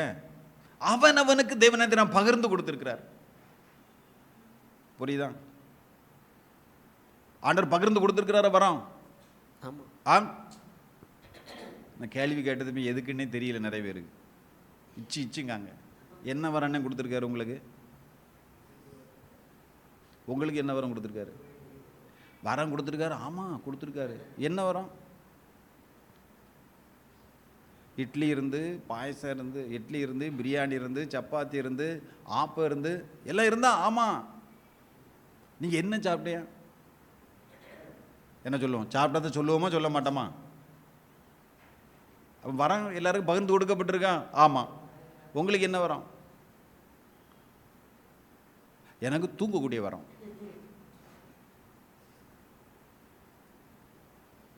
தூக்கத்துக்கெல்லாம் வரம் தேவை கிடையாது. அதான் சொல்லப்பட்டிருக்கு. வாசிக்கலாம், அதில் தொடர்ந்து வாசிக்கலாம். ஒருவன் போதித்தால் தேவனுடைய வாக்கியங்களின்படி போதிக்க கடவன். தேவனுடைய வாக்கியங்களின்படி என்ன போதிக்க கடவன். ஒருவன் உதவி செய்தால் தேவன் தந்தருளும் பலத்தின்படி செய்ய கடவன். பலத்தின்படி, உனக்கு தந்த பலத்தின்படி உதவி செய். எல்லாவற்றிலேயும் இயேசு கிறிஸ்து மூலமாய் தேவன் மகிமைப்படும்படியே, இயேசுவின் நாமத்தினாலே பிதாவாகிய தேவன் மகிமைப்படும்படி செய்வீர்களாக. அவருக்கே மகிமையும் வல்லமையும் சதா காலங்களிலும் உண்டாவது. அவர் உண்டாவதாக சொல்லப்பட்டது. புரியுதா? ஒழுங்கும் கிரவுமாக சொல்லப்பட்டுகிறது. இன்றைய நாட்களில் வல்லமை அக்கினி இறங்கக்கூடிய வல்லமை என்று சொல்லி அதிகமாக முழங்கப்படுகிறது. ஆனால் யார் என்னமும் கூக்குரல் போடட்டும், சத்தம் போடட்டும், நீங்க என்ன தெரியுமா செய்யுங்க? வேத வசனத்தை கருத்தாக நிதானியுங்கள். பைபிள் என்ன சொல்லுகிறது? இப்படி எழுதியிருக்கிறதே என்று சொல்வார். ஆனால் இப்படியும் எழுதியிருக்கிறது. இந்த கேள்வி நீங்க கேட்டா நீங்க ஆரோக்கியம் அடைவீங்க. வேத வசனத்தை கருத்தாக நிதானியுங்கள். வல்லமை வரங்கள், வேத வரம்பை ஒருபோது என்ன செய்யக்கூடாது? மீறக்கூடாது. எலியா வானத்திலிருந்து என்ன செய்தாரு? அக்கினியை இறக்கினார். அப்ப அந்த எலியாவினுடைய ஆவியை பெற்றது யாரு பைபிள்ல? யோவான் ஸ்நானகன். பைபிளில் சொல்லப்பட்டது லூக்கா 1:17 வாசிக்கிற நேரத்தில் எலியாவினுடைய ஆவியும் பலமும் யாருக்கு இருந்துச்சு? யோவான் ஸ்நானகனுக்கு கொடுக்கப்பட்டிருந்துச்சு. இவர் வானத்திலிருந்து அக்கினியா இறக்கினாரு. எலியாவுடைய ஆவி தான் அவர்கிட்ட இருக்கு. ஆவியும் என்ன செய்யப்பட்டிருக்கு? பலமும் பெற்றிருந்தான்னு சொல்லப்பட்டிருக்கிறது. அவர் வானத்திலிருந்து அக்கினி ஒன்று என்ன செய்யல, இறக்கல. அவர் தேவனுடைய வார்த்தையை அவர் பேசினார். அவருக்குள்ளாக தேவனுடைய வார்த்தை உண்டாயிற்று. எலியா போல அக்கினி இறக்கல. மழை பெய்யாம கட்டளையிட, மழை பெய்யறதுக்கும் பெய்யாம இருக்கிறது அவர் என்ன தெரியுமா செய்யல? யோவான் சொன்ன கட்டளை கொடுக்கல. லூக்கா 3:3 வாசிக்கிற நேரத்தில் கர்த்தருக்கு வழியை ஆயத்தம் பண்ணுங்கள், பள்ளங்கள் எல்லாம் நிரப்பப்படும், மலைகள் குன்றுகள் தகர்க்கப்படும், கோணலான என்ன செய்யும்? நேராகும், கரடானது என்ன செய்யும்? சமமாகும். 5 என்ன சொல்லுகிறார்? லூக்கா 3:5 வாசிக்கும் போது கவனியுங்கள். மாம்சமான யாவரும் தேவனுடைய ரட்சிப்பை காண்பார்கள் என்றும் வனாந்திரத்திலே கூப்பிடுகிறவனுடைய சத்தம் உண்டாகும் என்று ஏசாயா தீர்க்கதரிசி ஆகமத்தில் எழுதியிருக்கிற பிரகாரம். எழுதியிருக்கிற பிரகாரம் தெரியுமா செய்து யோவான் தன்னுடைய வாழ்க்கையில் என்ன செய்யறது? நடக்கிறது. எழுதியிருக்கிற பிரகாரம். நான் அவர்கிட்ட என்ன இருந்து தெரியுமா? எலியாவினுடைய ஆவியும் பலமும். வானத்திலிருந்து ஒரு அக்கினி இறக்கல, மழையை நிறுத்தல, மழையை வர வைக்கல. ஆண்டுடைய வார்த்தை என்ன தெரியுமா செய்தார்? அவருக்குள்ளாக ஆண்டுடைய வார்த்தை உண்டாயிற்று. அவர் வார்த்தை என்ன தெரியுமா செய்தாரு? பேசினார். அளவில்லாமல் ஆவியை பெற்றது யாரு? ஆண்டவராகிய இயேசு கிறிஸ்து. யோவான் 3:34 வசனத்தை வாசிக்கலாம். 3:34. தேவனால் அனுப்பப்பட்டவர் தேவனுடைய வார்த்தைகளை பேசுகிறார். தேவன் அவருக்கு தமது ஆவியை அளவில்லாமல் கொடுத்திருக்கிறார். அப்ப நம்ம கொஞ்சம் கொடுத்ததுக்கே இந்த ஆட்டம் ஆடுதானாகி. சில பேர் சொல்லுவாங்க, நல்ல குடிகாரங்க இருக்காங்க தெரியுமா? குடிகாரங்க பேசுவாங்க, சொல்லுவாங்க ஒரு ஃபுல் அடிச்சாலும் நினைச்சுவாரு, அசைய மாட்டார், அப்படியே நிற்பார், பேச்சு மாறாது. எல்லாமே இவர் குடிச்சிருக்காரா அப்படிங்கிறது தெரியாது. நிறைய குடிச்சிருக்காரு, ஒரு ஃபுல் அடிச்சிருக்கார். அவர் ஒரு ஃபுல் அடிச்சாலும் என்ன செய்ய மாட்டார்? அசைய மாட்டார். குடிகாரங்க பேசக்கூடிய பேச்சு. சில பேருக்கு அந்த மூடி இருக்குது தெரியுமா? அந்த மூடியை திறந்துட்டு லேசாக மோந்து பார்த்தாலே இப்படி தலையெல்லாம் சுற்ற ஆரம்பிச்சிடும். அதுக்கிடையிலே எண்ணத்தில்லாமல் பேச ஆரம்பிச்சிருவாங்க. புரியுதா? இயேசு கிறிஸ்து என்ன செய்ய ஆரம்பிச்சோமா? அளவில்லாமல் என்ன செய்யப்பட்டிருக்கு? பெற்றப்பட்டிருக்கு. நம்ம கொஞ்சோல பெற்றுக்கிட்டு பெஞ்சை உடைக்கட்டா பாயை கழிக்கட்டான்னு நிற்கும். இங்கே குதிக்கும், வீட்லேயும் போய் குதிக்கும், வேலை ஸ்தலத்திலையும் போய் குதிக்கும். இந்த அளவில்லாமல் இயேசு பெற்று கொண்டிருந்தாலும் வேதம் சொல்லுங்க, தெய்வத்தினுடைய பரிபூரணம் ஆண்டவராகிய இயேசு கிறிஸ்து. அவருடைய வாழ்க்கை எப்படி இருந்துச்சு? வல்லமையாக இருந்தது. அவருடைய ஊழியம் வல்லமையாக இருந்துச்சு. ஆனால் எல்லாமே எப்படி தெரியுமா இருந்தது? எழுதியிருக்கிற பிரகாரம் இருந்துச்சு. ரோமர் 15:3 வாசிக்கிற நேரத்தில் கிறிஸ்து எழுதியிருக்கிறபடியே நடந்தார்.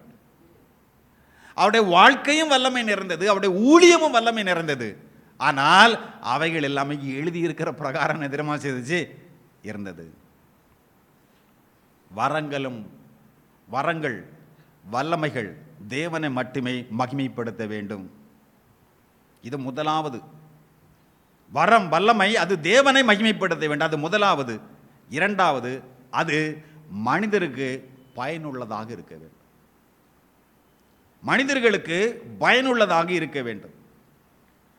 அநேக ஆண்டுகளுக்கு முன்பாக நமக்கு இங்கே தான் நடந்துச்சு. ஏதோ ஒரு இடத்துல மரியாள் சிலையிலிருந்து என்ன தெரியுமா சொல்லுது, கண்ணீராக வடியுது. இப்போ என்ன தெரியுமா செய்தாங்க, உலகத்தில் அக்கிரமம் பெருகிட்டு பாவம் பெருகிட்டுன்னு சொல்லி அம்மா என்ன தெரியுமா செய்கிறாங்க, அழுதுகிட்டு இருக்காங்க. அவங்க அழுதுதான் அக்கிரமம் பெருகிட்டுன்னா பார்க்கணும். நமக்கே தெரியுதுல்ல, அங்கே கண்ணிலேருந்து வடிஞ்ச என்னத்துக்கு? ஒரு விக்கிரகம் பால் குடிக்கான், அது பால் குடிச்சா என்னங்க? உங்க பிள்ளை பால் குடிச்சா நல்லா இருக்கும், அது குடிச்சா என்ன பிரயோஜனம்? அது ஒரு ஆச்சரியம். அதை போய் நம்ம என்ன செய்றோம், பார்க்க போறோம். சிலுவையில் அறைந்த இயேசுனுடைய சிலையில் இருந்த காயங்கள் இருந்து என்ன தெரியுமா, ரத்தம் அடிக்கிறது.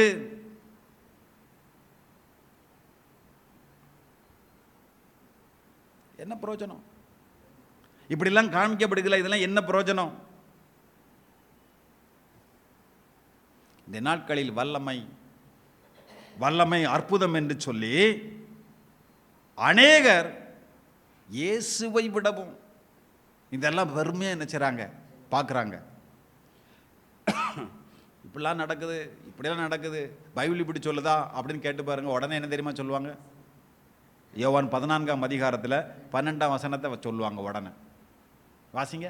மெய்யாகவே மெய்யாகவே நான் உங்களுக்கு சொல்லுகிறேன், நான் என் பிதாவின் இடத்திற்கு போகிறபடினால் என்னை விசுவாசிக்கிறவன் நான் செய்கிற கிரியைகளை தானும் செய்வான், இவைகளை பார்க்கிலும் பெரிய கிரியைகளை. எதை விடவும் ரொம்ப என்ன செய்வான், இதை பிடிச்சுக்கிடுவாங்க,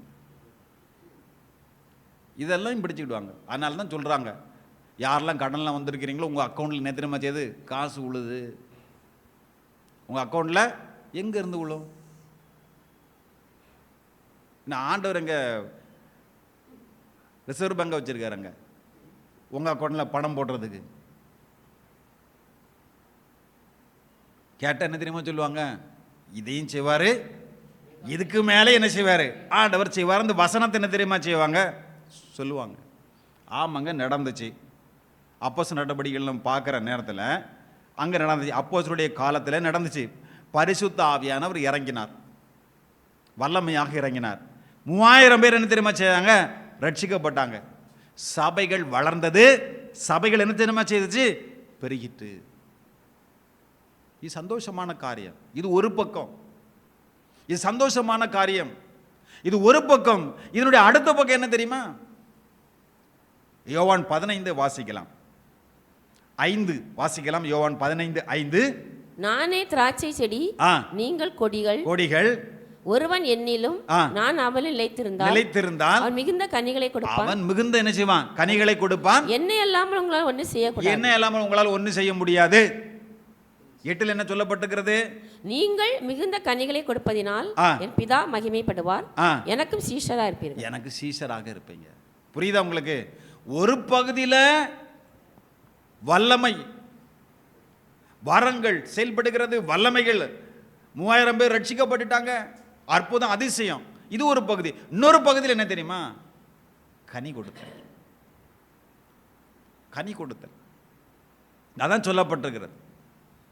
26, 27 வாசிக்கலாம்.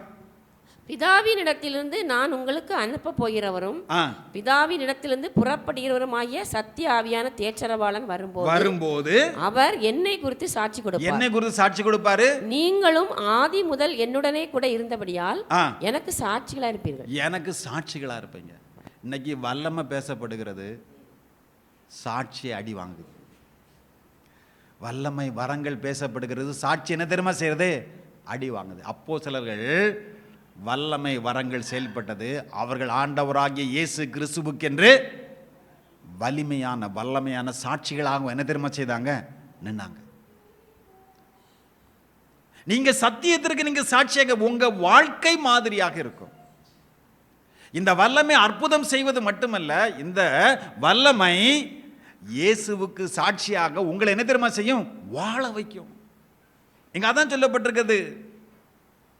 ஒரு பக்கத்தை மாத்திரம் பேசிட்டு போறோம், மறுபக்கத்தை நம்ம என்ன தெரியுமா செய்யறோம்? விட்டு விடுகிறோம். ஒன்ன பேசிட்டு ஒன்ன விட்டா அதுக்கு பேர் தான் என்ன தெரியுமா? வஞ்சகம். அதற்கு பேர் தான் வஞ்சகம். இயேசு வெண்ணிலிருந்து வந்தவர், நீங்களும் நானும் மண்ணிலிருந்து வந்தவர்கள். அவரிடத்திலே பாவம் இல்லாத பரிசுத்தர். நாமெல்லாம் யாரு? பாவிகளாக நாம் என்ன செய்தோம்? பிறந்தோம். அவர் தேவனுடைய குமாரன், ஆண்டவராகிய இயேசு கிறிஸ்துவை குறித்து சொல்லப்பட்டிருக்கிறது. அவர் பரிசுத்தமுள்ள, அவர் தேவனுடைய குமாரன், அவர் விண்ணிலிருந்து வந்தவர். அவரை விடவும் நாங்க யார் தெரியுமா? மேலான ஆட்கள். அப்படித்தானே பேசுறாங்க. அவரை விடவும், ஏன்னா அவர் சொல்லிட்டாரு, நான் செய்ததும் செய்வான், இதுக்கு மேலே என்ன செய்வான் செய்வான்னு சொன்னதுனால இன்னைக்கு தெரியுமாங்க, அவரை கீழாக்கிட்டு இவங்க என்ன தெரியுமா செய்றாங்க? மேலே ஆயிடுறாங்க. இதுதான் வஞ்சகம். இது ஆபத்தானது. சில பேர் வேதத்தை ஆராய்ச்சி பண்ணி பண்ணி பண்ணி இது புதிய வெளிப்பாடு, இது புதிய வெளிப்பாடு, அது மட்டுமல்ல இது ரகசியம், இது யாருக்கும் கிடைக்காத ரகசியத்தை ஆண்டவர் எனக்கு என்ன தெரியுமா செய்திருக்கிறாரு? வெளிப்படுத்தி இருக்கிறார். நான் சொல்றேன், புதிய வெளிப்பாடாக இருக்கட்டும், யாருக்கும் கிடைக்காத ரகசியமாக என்ன கூட என்ன செய்யட்டும் இருக்கட்டும், அது வேத சத்தியங்களுக்கு உட்படுத்தப்பட்டதா? புதிய வெளிப்பாடு இது ஆவிக்குரிய, இது ரகசியம் அப்படின்னு சொல்லுவோமானா, தேவ பக்திக்கு வேண்டிய ரகசியம் என்னது? ஒரு தேவ பக்திக்குரிய ஒரு ரகசியம் ஒன்று இருக்குது. என்ன ரகசியம் தெரியுமா? நமக்கு உங்களுக்கு எனக்கு அது ரகசியமே கிடையாது. ரட்சிக்கப்படுறதுக்கு முன்னாடி நமக்கு அது ரகசியம்தான். இந்த ரகசியம் தெரிஞ்சா போதும், இதுக்கு மேல உள்ள ரகசியம் நமக்கு தேவை கிடையாது. வாசிக்கலாம். 1 தீமோத்தேயுவின் புத்தகம் 3ஆம் அதிகாரம் 16வது வசனம். அன்றியும் தேவபக்திக்குரிய ரகசியமானது, தேவபக்திக்குரிய ரகசியமானது யாவரும் ஒப்புக்கொள்கிறபடியே, யாவரும் ஒப்புக்கொள்ளுகிறபடியே மகா மேன்மை உள்ளது. மகா மேன்மை உள்ளது. தேவன் மாம்சத்திலே வெளிப்பட்டார், தேவன் மாம்சத்திலே வெளிப்பட்டார், ஆவியிலே நீதி உள்ளவர் என்று விளங்கப்பட்டார், ஆவியிலே நீதி உள்ளவர் என்று விளங்க பண்ணப்பட்டார், தேவதூதர்களால் காணப்பட்டார், தேவதூதர்களால் காணப்பட்டார், புறஜாதிகளிடத்தில் பிரசங்கிக்கப்பட்டார், பிரசங்கிக்கப்பட்டார், உலகத்திலே விசுவாசிக்கப்பட்டார், உலகத்திலே விசுவாசிக்கப்பட்டார், மகிமையிலே ஏறெடுத்துக் கொள்ளப்பட்டார், மகிமையிலே ஏறெடுத்துக் கொள்ளப்பட்டார். இதுதான் ரகசியம். இது ரகசியமானே? இது நமக்கு இது ரகசியம் கிடையாது. ஆண்டவர் இதை வெளிப்படுத்தி இருக்கு. ரகசியம் தான். அவர் அறியாத வரை இது ரகசியம். இதுக்கு மேல உங்களுக்கு என்னங்க ரகசியம் வேணும்? 7ஆம் தூதன் வந்து, 8ஆம் தூதன் வந்து, 10ஆம் தூதன் வந்து, அந்த கலசத்தை ஊத்தி இந்த கலசத்தை ஊத்தி, எந்த கலசையும் எங்கேயும் ஊத்திட்டு போட்டோம்.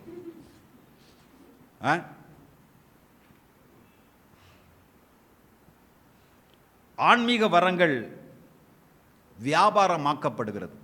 அதை நான் சொல்லுகிறேன் வஞ்சகம் என்று சொல்லி. ஜனங்களை ஊழியர்கள் தன்வசப்படுத்தும்படி, ஜனங்களை தேவனுடைய ஊழியர்கள் என்று சொல்லுகிறவர்கள் ஜனங்களை தன்வசப்படுத்தும்படியாக, இழுக்கும்படியாக வல்லமை வரம் என்று சொல்லி அதையே முன்னிலைப்படுத்தி பேசுவதுதான் நான் வியாபாரம் என்று சொல்லுகிறேன். அதான் வியாபாரம். ஒரு உண்மையான ஊழியக்காரங்க தங்க இடத்துல வருகிறவர்களை எங்க தெரியுமா விடுவாங்க? இயேசு கிட்ட போங்க. ஊழியக்காரங்க யாருன்னா வழிகாட்டிகள், வரக்கூடிய அவர்கிட்ட போங்க. வாலண்டியர்ஸ் சொல்லுவாங்க தெரியுமா, அங்க போங்க, அதுல உட்காருங்க. அதே போல நீங்க வாங்க, அவர்கிட்ட என்ன செய்யுங்க? போங்க. இயேசுவின் பின்னால அவங்கள போக வைக்கணும். அதுதான் வரங்களுடைய பிரதானமான நோக்கம். இயேசுனுடைய மாதிரியின் அடிச்சுவடு, அவருடைய மாதிரி அடிச்சுவடுகளை பின்பற்றி வாழ்வதற்கு தான் வல்லமை தேவை. அதற்கு தான் வல்லமை தேவைப்படுகிறது. அப்ப இந்த வல்லமையை குறித்து இயேசு சொல்லி, இலவசமாய் பெற்றீர்கள், இலவசமாய் கொடுங்கள் என்றார். ஒரு சூழ்நிலை அவர் சொல்றாரு, பணம் பைய கொண்டு போக வேண்டாம் அப்படிங்கிறார். இது சத்தியமா? ஒரு சூழ்நிலை அவர் சொல்றாரு, பணப்பையை நீ என்ன செய்யாதீங்க, கொண்டு போகாதீங்க அப்படிங்கிறாரு. ஆனால் மற்றொரு இடத்துல என்ன தெரியுமா சொல்றாரு? வேலைக்காரன் கூலிக்கு பாத்திரக்காரனாக இருக்கிறான் என்றார். அப்போ இதை புரிந்து கொண்டு தேவ ஊழியர்களாக இருந்தாலும் சரி, ஜனங்களாக இருந்தாலும் சரி, இதை சரியான முறையிலே அறிந்து வைத்து அதை அனுபவமாக்குவது அவருடைய ஆன்மீக வாழ்க்கையிலே ஆரோக்கியமானது. அப்போ இந்த விசுவாசம், அந்த வியாபாரிகளை எப்படி அடையாளம் பார்க்க முடியும்? நிறைய பேருக்கு அடையாளம் தெரியல. அடையாளம் காண்பது எப்படி? தங்களுடைய பேருக்கு அருகில வரங்களை விளம்பரப்படுத்துவாங்க. வரம் பெற்ற தீர்க்கதரிசி, முக்காடையும் போட்டுக்கிட்டு குதிக்கால உச்சந்தலையில் அடிக்கிற மாதிரி ஓடுவாங்க. ஏன் தெரியுமா? அது யாரு? வரம் பெற்ற தீர்க்கதரிசி அப்படின்னு அந்த விளம்பரம். அப்போஸ்தலர்கள் இப்படிப்பட்ட விளம்பரங்களை அப்போஸ்தலர்கள் செய்யலை. மற்றவங்க அவங்கள புகழ்ந்தாங்க. அப்போஸ்தலர்களை மற்றவங்க என்ன தெரியுமா செய்தாங்க? புகழ்ந்து வந்தாங்க. தேவதூதன் போல வந்துட்டாங்க அப்படின்னு சொல்லி அவங்க என்ன தெரியுமா செய்ய, அதில் தடுத்து நிறுத்தினாங்க. அது விலகி ஓடினாங்க. அதுக்கு அவங்க என்ன தெரியுமா? விலகி ஓடினாங்க. அன்னைக்கு அவைகள் வியாபாரமானபடினாலே வரம் பெற்றவர்.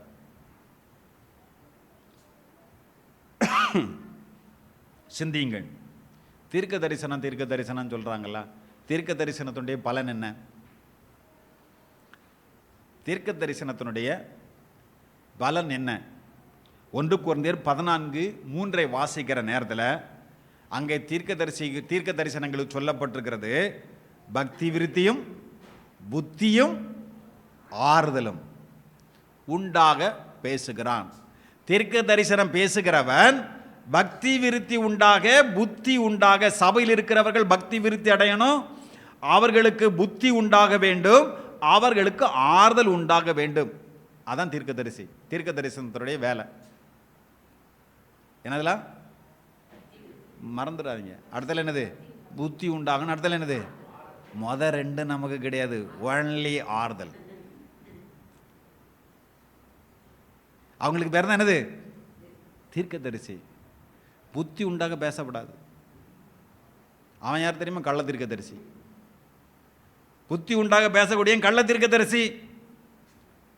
பக்தி விருத்தி உண்டாயிடக்கூடாது. புரியுதா? பண விருத்தி உண்டாக பேசலாம், ஆனால் பக்தி விருத்தி உண்டாக பரிசுத்த விருத்தி அடையதுகளை என்ன செய்யக்கூடாது? தீர்க்க தரிசனம் சொல்லிடக்கூடாது. ஆனால் எப்பவுமே என்ன தெரியுமா பேசணும்? ஆறுதலை. இப்போ ஆறுதலை பேசுகிறவங்கள தான் சொல்லி, இந்த ஆறுதல் பேசுகிறது தான் வஞ்சகம். அவங்க தான் யார் தெரியுமா? வியாபாரிகள். இயேசுவின் பேரினாலே வியாபாரம் செய்கிற வியாபாரிகள். ஆறுதலை மட்டும் பேசுவது.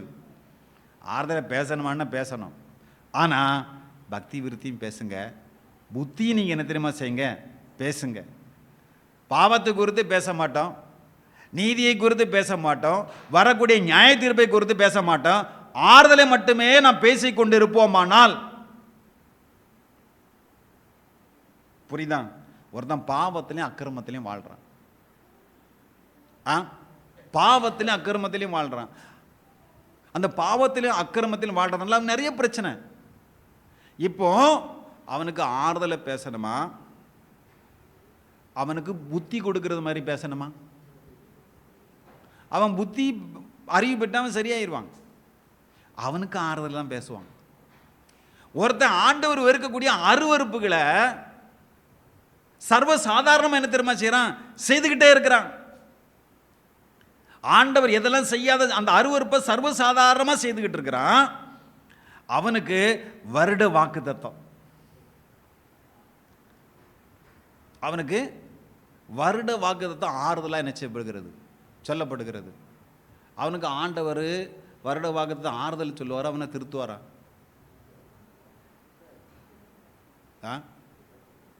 உங்கள் பிள்ளை குடிச்சிட்டு வாரான், தப்பு தப்பாக நடக்கிறான், உங்களை மனவேதனைப்படுத்துகிறான், நொந்து நோகடிக்கிறான், உங்களுக்கு இருக்கக்கூடிய பேரெல்லாம் கெடுக்கிறான். ஊர்காரங்கள்லாம் என் பிள்ளைன்னு சொல்லிக்கிட்டு நீ நடக்கக்கூடிய கெட்ட நடக்கைகளெல்லாம் என்ன தெரியுமா? என் காது கேட்க என்ன செய்கிறான்? கேட்குறான். புரியுதா?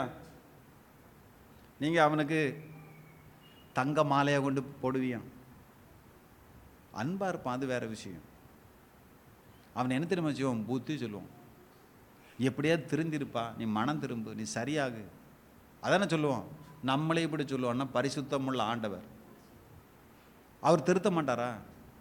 அருவருப்பை செய்துக்கிட்டு இருக்கக்கூடியவனுக்கும் 1ஆம் தேதி வாக்கு தத்தம். நான் அதான் சொன்னேன், வியாபாரம். தீர்க்க தரிசனத்தினுடைய பலன் என்னவென்றால் பக்தி, விருத்தி, புத்தியும் ஆறுதலும். வெறும் ஆறுதலை மட்டுமே சொல்லிக் கொண்டிருக்குமானால் அந்த ஆறுதலை சொல்லுகிற ஆவி தேவனுடைய ஆவி அல்ல. ஆறுதலை மட்டும் சொல்லிக் கொண்டிருப்பது, அருவருப்புகளை, ஆண்டவருடைய வசனங்களை அசட்டை செய்து வாழ்கிறவர்கள், அவர்களுக்கு ஆறுதலை மட்டும் ஒரு ஊழியக்காரன் அறிவித்துக் கொண்டிருப்பான். ஆனால் அவனுக்குள்ளாக இருப்பது தேவனுடைய ஆவி அல்ல, தேவனுடைய ஆவி அல்ல.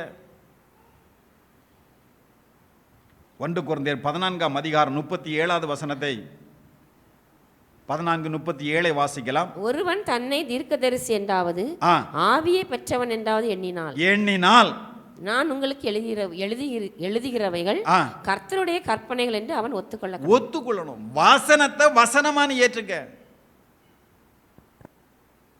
உன் அனுபவத்தை கொண்டதுங்க பேசாத, வசனத்துக்கு கீழ்ப்படி. பேதுருக்கு சொல்றாரு 2 பேதுரு புத்தகத்தில் 1ஆம் அதிகாரத்தில் அவர் சொல்றாரு, ஆண்டவர்கிட்ட அவர் பரிசுத்த பர்வதத்தில் இருந்தார், இவர் என் நேசகுமாரன் அப்படின்னு சொல்லி வானத்திலிருந்து ஒரு சத்தத்தெல்லாம் நாங்கள் கேட்கும் போது அந்த பருவத்தில் நாங்கள் என்ன திரும்ப செய்தோம், கூட இருந்தோம் அப்படின்னு சொல்லி அந்த அனுபவத்தை ஒரு பற்றி பேசலை. அவர் என்ன திரும்ப சொன்னார், நீ வசனத்தை கவனி அப்படின்னாரு. தீர்க்க தரிசன வசனத்தை கவனி அப்படிங்கிறாரு. ஆனால் இன்னைக்கு அனுபவத்தை கேட்குறோம், வசனத்தை விட்டுறோம். வசனத்தை நம்ம என்ன திரும்ப செய்கிறோம், விட்டு விடுகிறோம். அதனால கவனமாக இருங்க, வரங்களை நாட வேண்டும். 1 கொரிந்தியர் 12ஆம் அதிகாரம் 1ஆம் வசனம். 1 கொரிந்தியர் 12ஆம் வசனம் 12ஆம் அதிகாரத்தில் 1ஆம் வசனத்தை வாசியுங்கள். அன்றியும் சகோதரரே, ஆவிக்குரிய வரங்களை குறித்து நீங்கள் அறியாதிருக்க எனக்கு மனதில்லை. மனமில்லை. வரங்களை குறித்து நீங்க அறியாம இருக்கிறதுக்கு மனம் கிடையாது. அதனால ஆவிக்குரிய வரங்களை என்ன செய்யணும், நாட வேண்டும். வரங்களை விரும்பி கனிகளை நாம் நிராகரித்து விடக்கூடாது.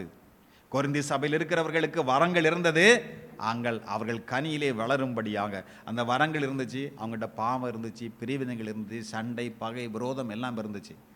அவர்கள் கனியிலே வளரும்படியாக அப்போஸ்தலனாகிய பவுல் என்ன தெரியுமா செய்றாரு, வலியுறுத்துகிறதை நாம் பார்க்கிறோம். 1 கொரிந்தியர் 14ஆம் அதிகாரம் 1ஆம் வசனத்தை வாசிக்கிற நேரத்தில் அன்பை நாடுங்கள் அதான் சொல்றாரு. அன்பை நாடுங்கள். அடுத்த என்ன சொல்றாரு, ஞான வரங்களை விரும்புங்கள். புரியுதா? அன்பனி நாடு, அதான் கனியை சொல்றாரு. அடுத்த அப்போ நான் என்ன சொல்லணும், ஒரு வரம் என்பது, வல்லமை என்பது நம்ம இந்த கரண்ட் கம்பி உள்ள போகுது தெரியுமா, அதை தொட்டா என்ன ஆகும், சாக்கடிக்கும். வெறும் கம்பி மாதிரி இருந்தா, காப்பர் கம்பி போயிட்டு அதை என்ன திரும்ப செய்றாங்க, மேலே இன்சுலேஷன் போட்டு என்ன செய்றாங்க, அதான் கனி. அதை நம்ம எல்லாரும் என்ன செய்யலாம், பயன்படுத்தலாம். இப்போ இந்த வரங்களும் இந்த கனிகளும் இந்த கனி சரியான முறை என்ன தெரியுமா செய்யணும், பழக்கத்திற்குள்ளாக பயன்படுத்த வேண்டும். அதான் அன்பை நாடுங்கள், ஞான வரங்களை விரும்புங்கள். வரங்களையும் கனிகளையும் சமநிலையுடன் பயன்படுத்த வேண்டும். அதுதான் தேவன் என்ன தெரியுமா செய்யும், மகிமைப்படுத்தக்கூடியதாக காணப்படுகிறது. அதுவே நம்மை பூரணத்தை நோக்கி நகர்த்தக்கூடியதா, பூரணத்தை நோக்கி பூரண நடக்கைக்கு ஒரு சாட்சியாக அவைகள் என்ன செய்யப்படுகிறது, காணப்படுகிறது. வரங்களும் கனிகளும் பாதுகாக்கப்பட வேண்டும். புரியுதா? வரங்கள் இருக்குமானால் அதை என்ன தெரியுமா செய்யணும், அனல் மூட்டி எழுப்பணும். நீ பெற்றுக்கொண்ட வரத்தை என்ன தீமோத்தேயு என்ன சொல்றாரு, நீ பெற்றுக்கொண்ட வரத்தை என்ன தெரியுமா செய்ய, அனல் மூட்டி எழுப்பு அப்படின்னு சொல்லுகிறார். அதை அனல் மூட்டி எழுப்ப வேண்டும். அந்த வரங்கள் இருக்குமானால் அதை நீங்கள் பயன்படுத்துங்க, அதை பயன்படுத்துங்க. அது மற்றவங்களுக்கு என்ன செய்யும், அதான் சொன்னேன், அது எதற்காக கூட உன்னுடைய சொந்த பக்தி விருத்தி, அடுத்தால் உன் சபை விசுவாசிகளுக்கு அது புரோஜனமா இருக்கும். அடுத்தால தேவனை அறியாத புறஜாதிகளும் ஆண்டவராக இயேசு கிறிஸ்துவின் இடத்துல அந்த ரட்சிப்பை பெற்றுக்கொள்ளும்படியாக அந்த வரங்கள் செயல்பட வேண்டும். அதனால என்ன தெரியுமா செய்ய, வரத்தை அனல் மூட்டி நீங்க என்ன செய்யுங்க, எழுப்புங்க. இப்போ வரத்தை அனல் மூட்டி எழுப்பணும் என்ன செய்யணும் சொல்லுங்க, முடிச்சிருந்தேன். வரத்தை அனல் மூட்டி எழுப்பட என்ன செய்யணும்? இப்ரீம் சொல்லுப்பா. சிரிக்கணுமா? அது முதல்ல சொன்னதடி, அது டெல்லியில் சிரிக்க சொல்லி சொன்னாங்க. அது வரத்தை அனல் மூட்டுங்கன்னு என்ன செய்யணும்?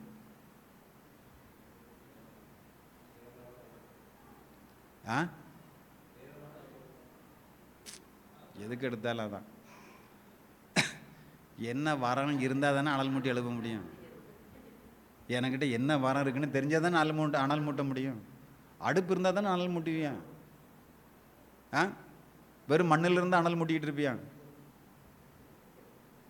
அனல் மூட்டன்னா நமக்கு என்ன வரம் இருக்குது, அதை தான் என்ன செய்ய முடியும்? அனல் மூட்ட முடியும். புரியுதா? வரத்தை எப்படிலாம் கண்டுபிடிக்கணும், இதெல்லாம் நிறைய செய்தி பேசியாச்சு. ஜெபம் பண்ணும். அன்பு நிறைந்த எங்களெல்லாம் ஆண்டவரே, நம்முடைய திவ்ய சமூகத்தில் எங்களை தாழ்த்தி ஒப்பு கொடுக்கிறோம். இன்றைய நாட்களில் வஞ்சகங்கள் அவிழ்த்து விடப்பட்டிருக்கிறது.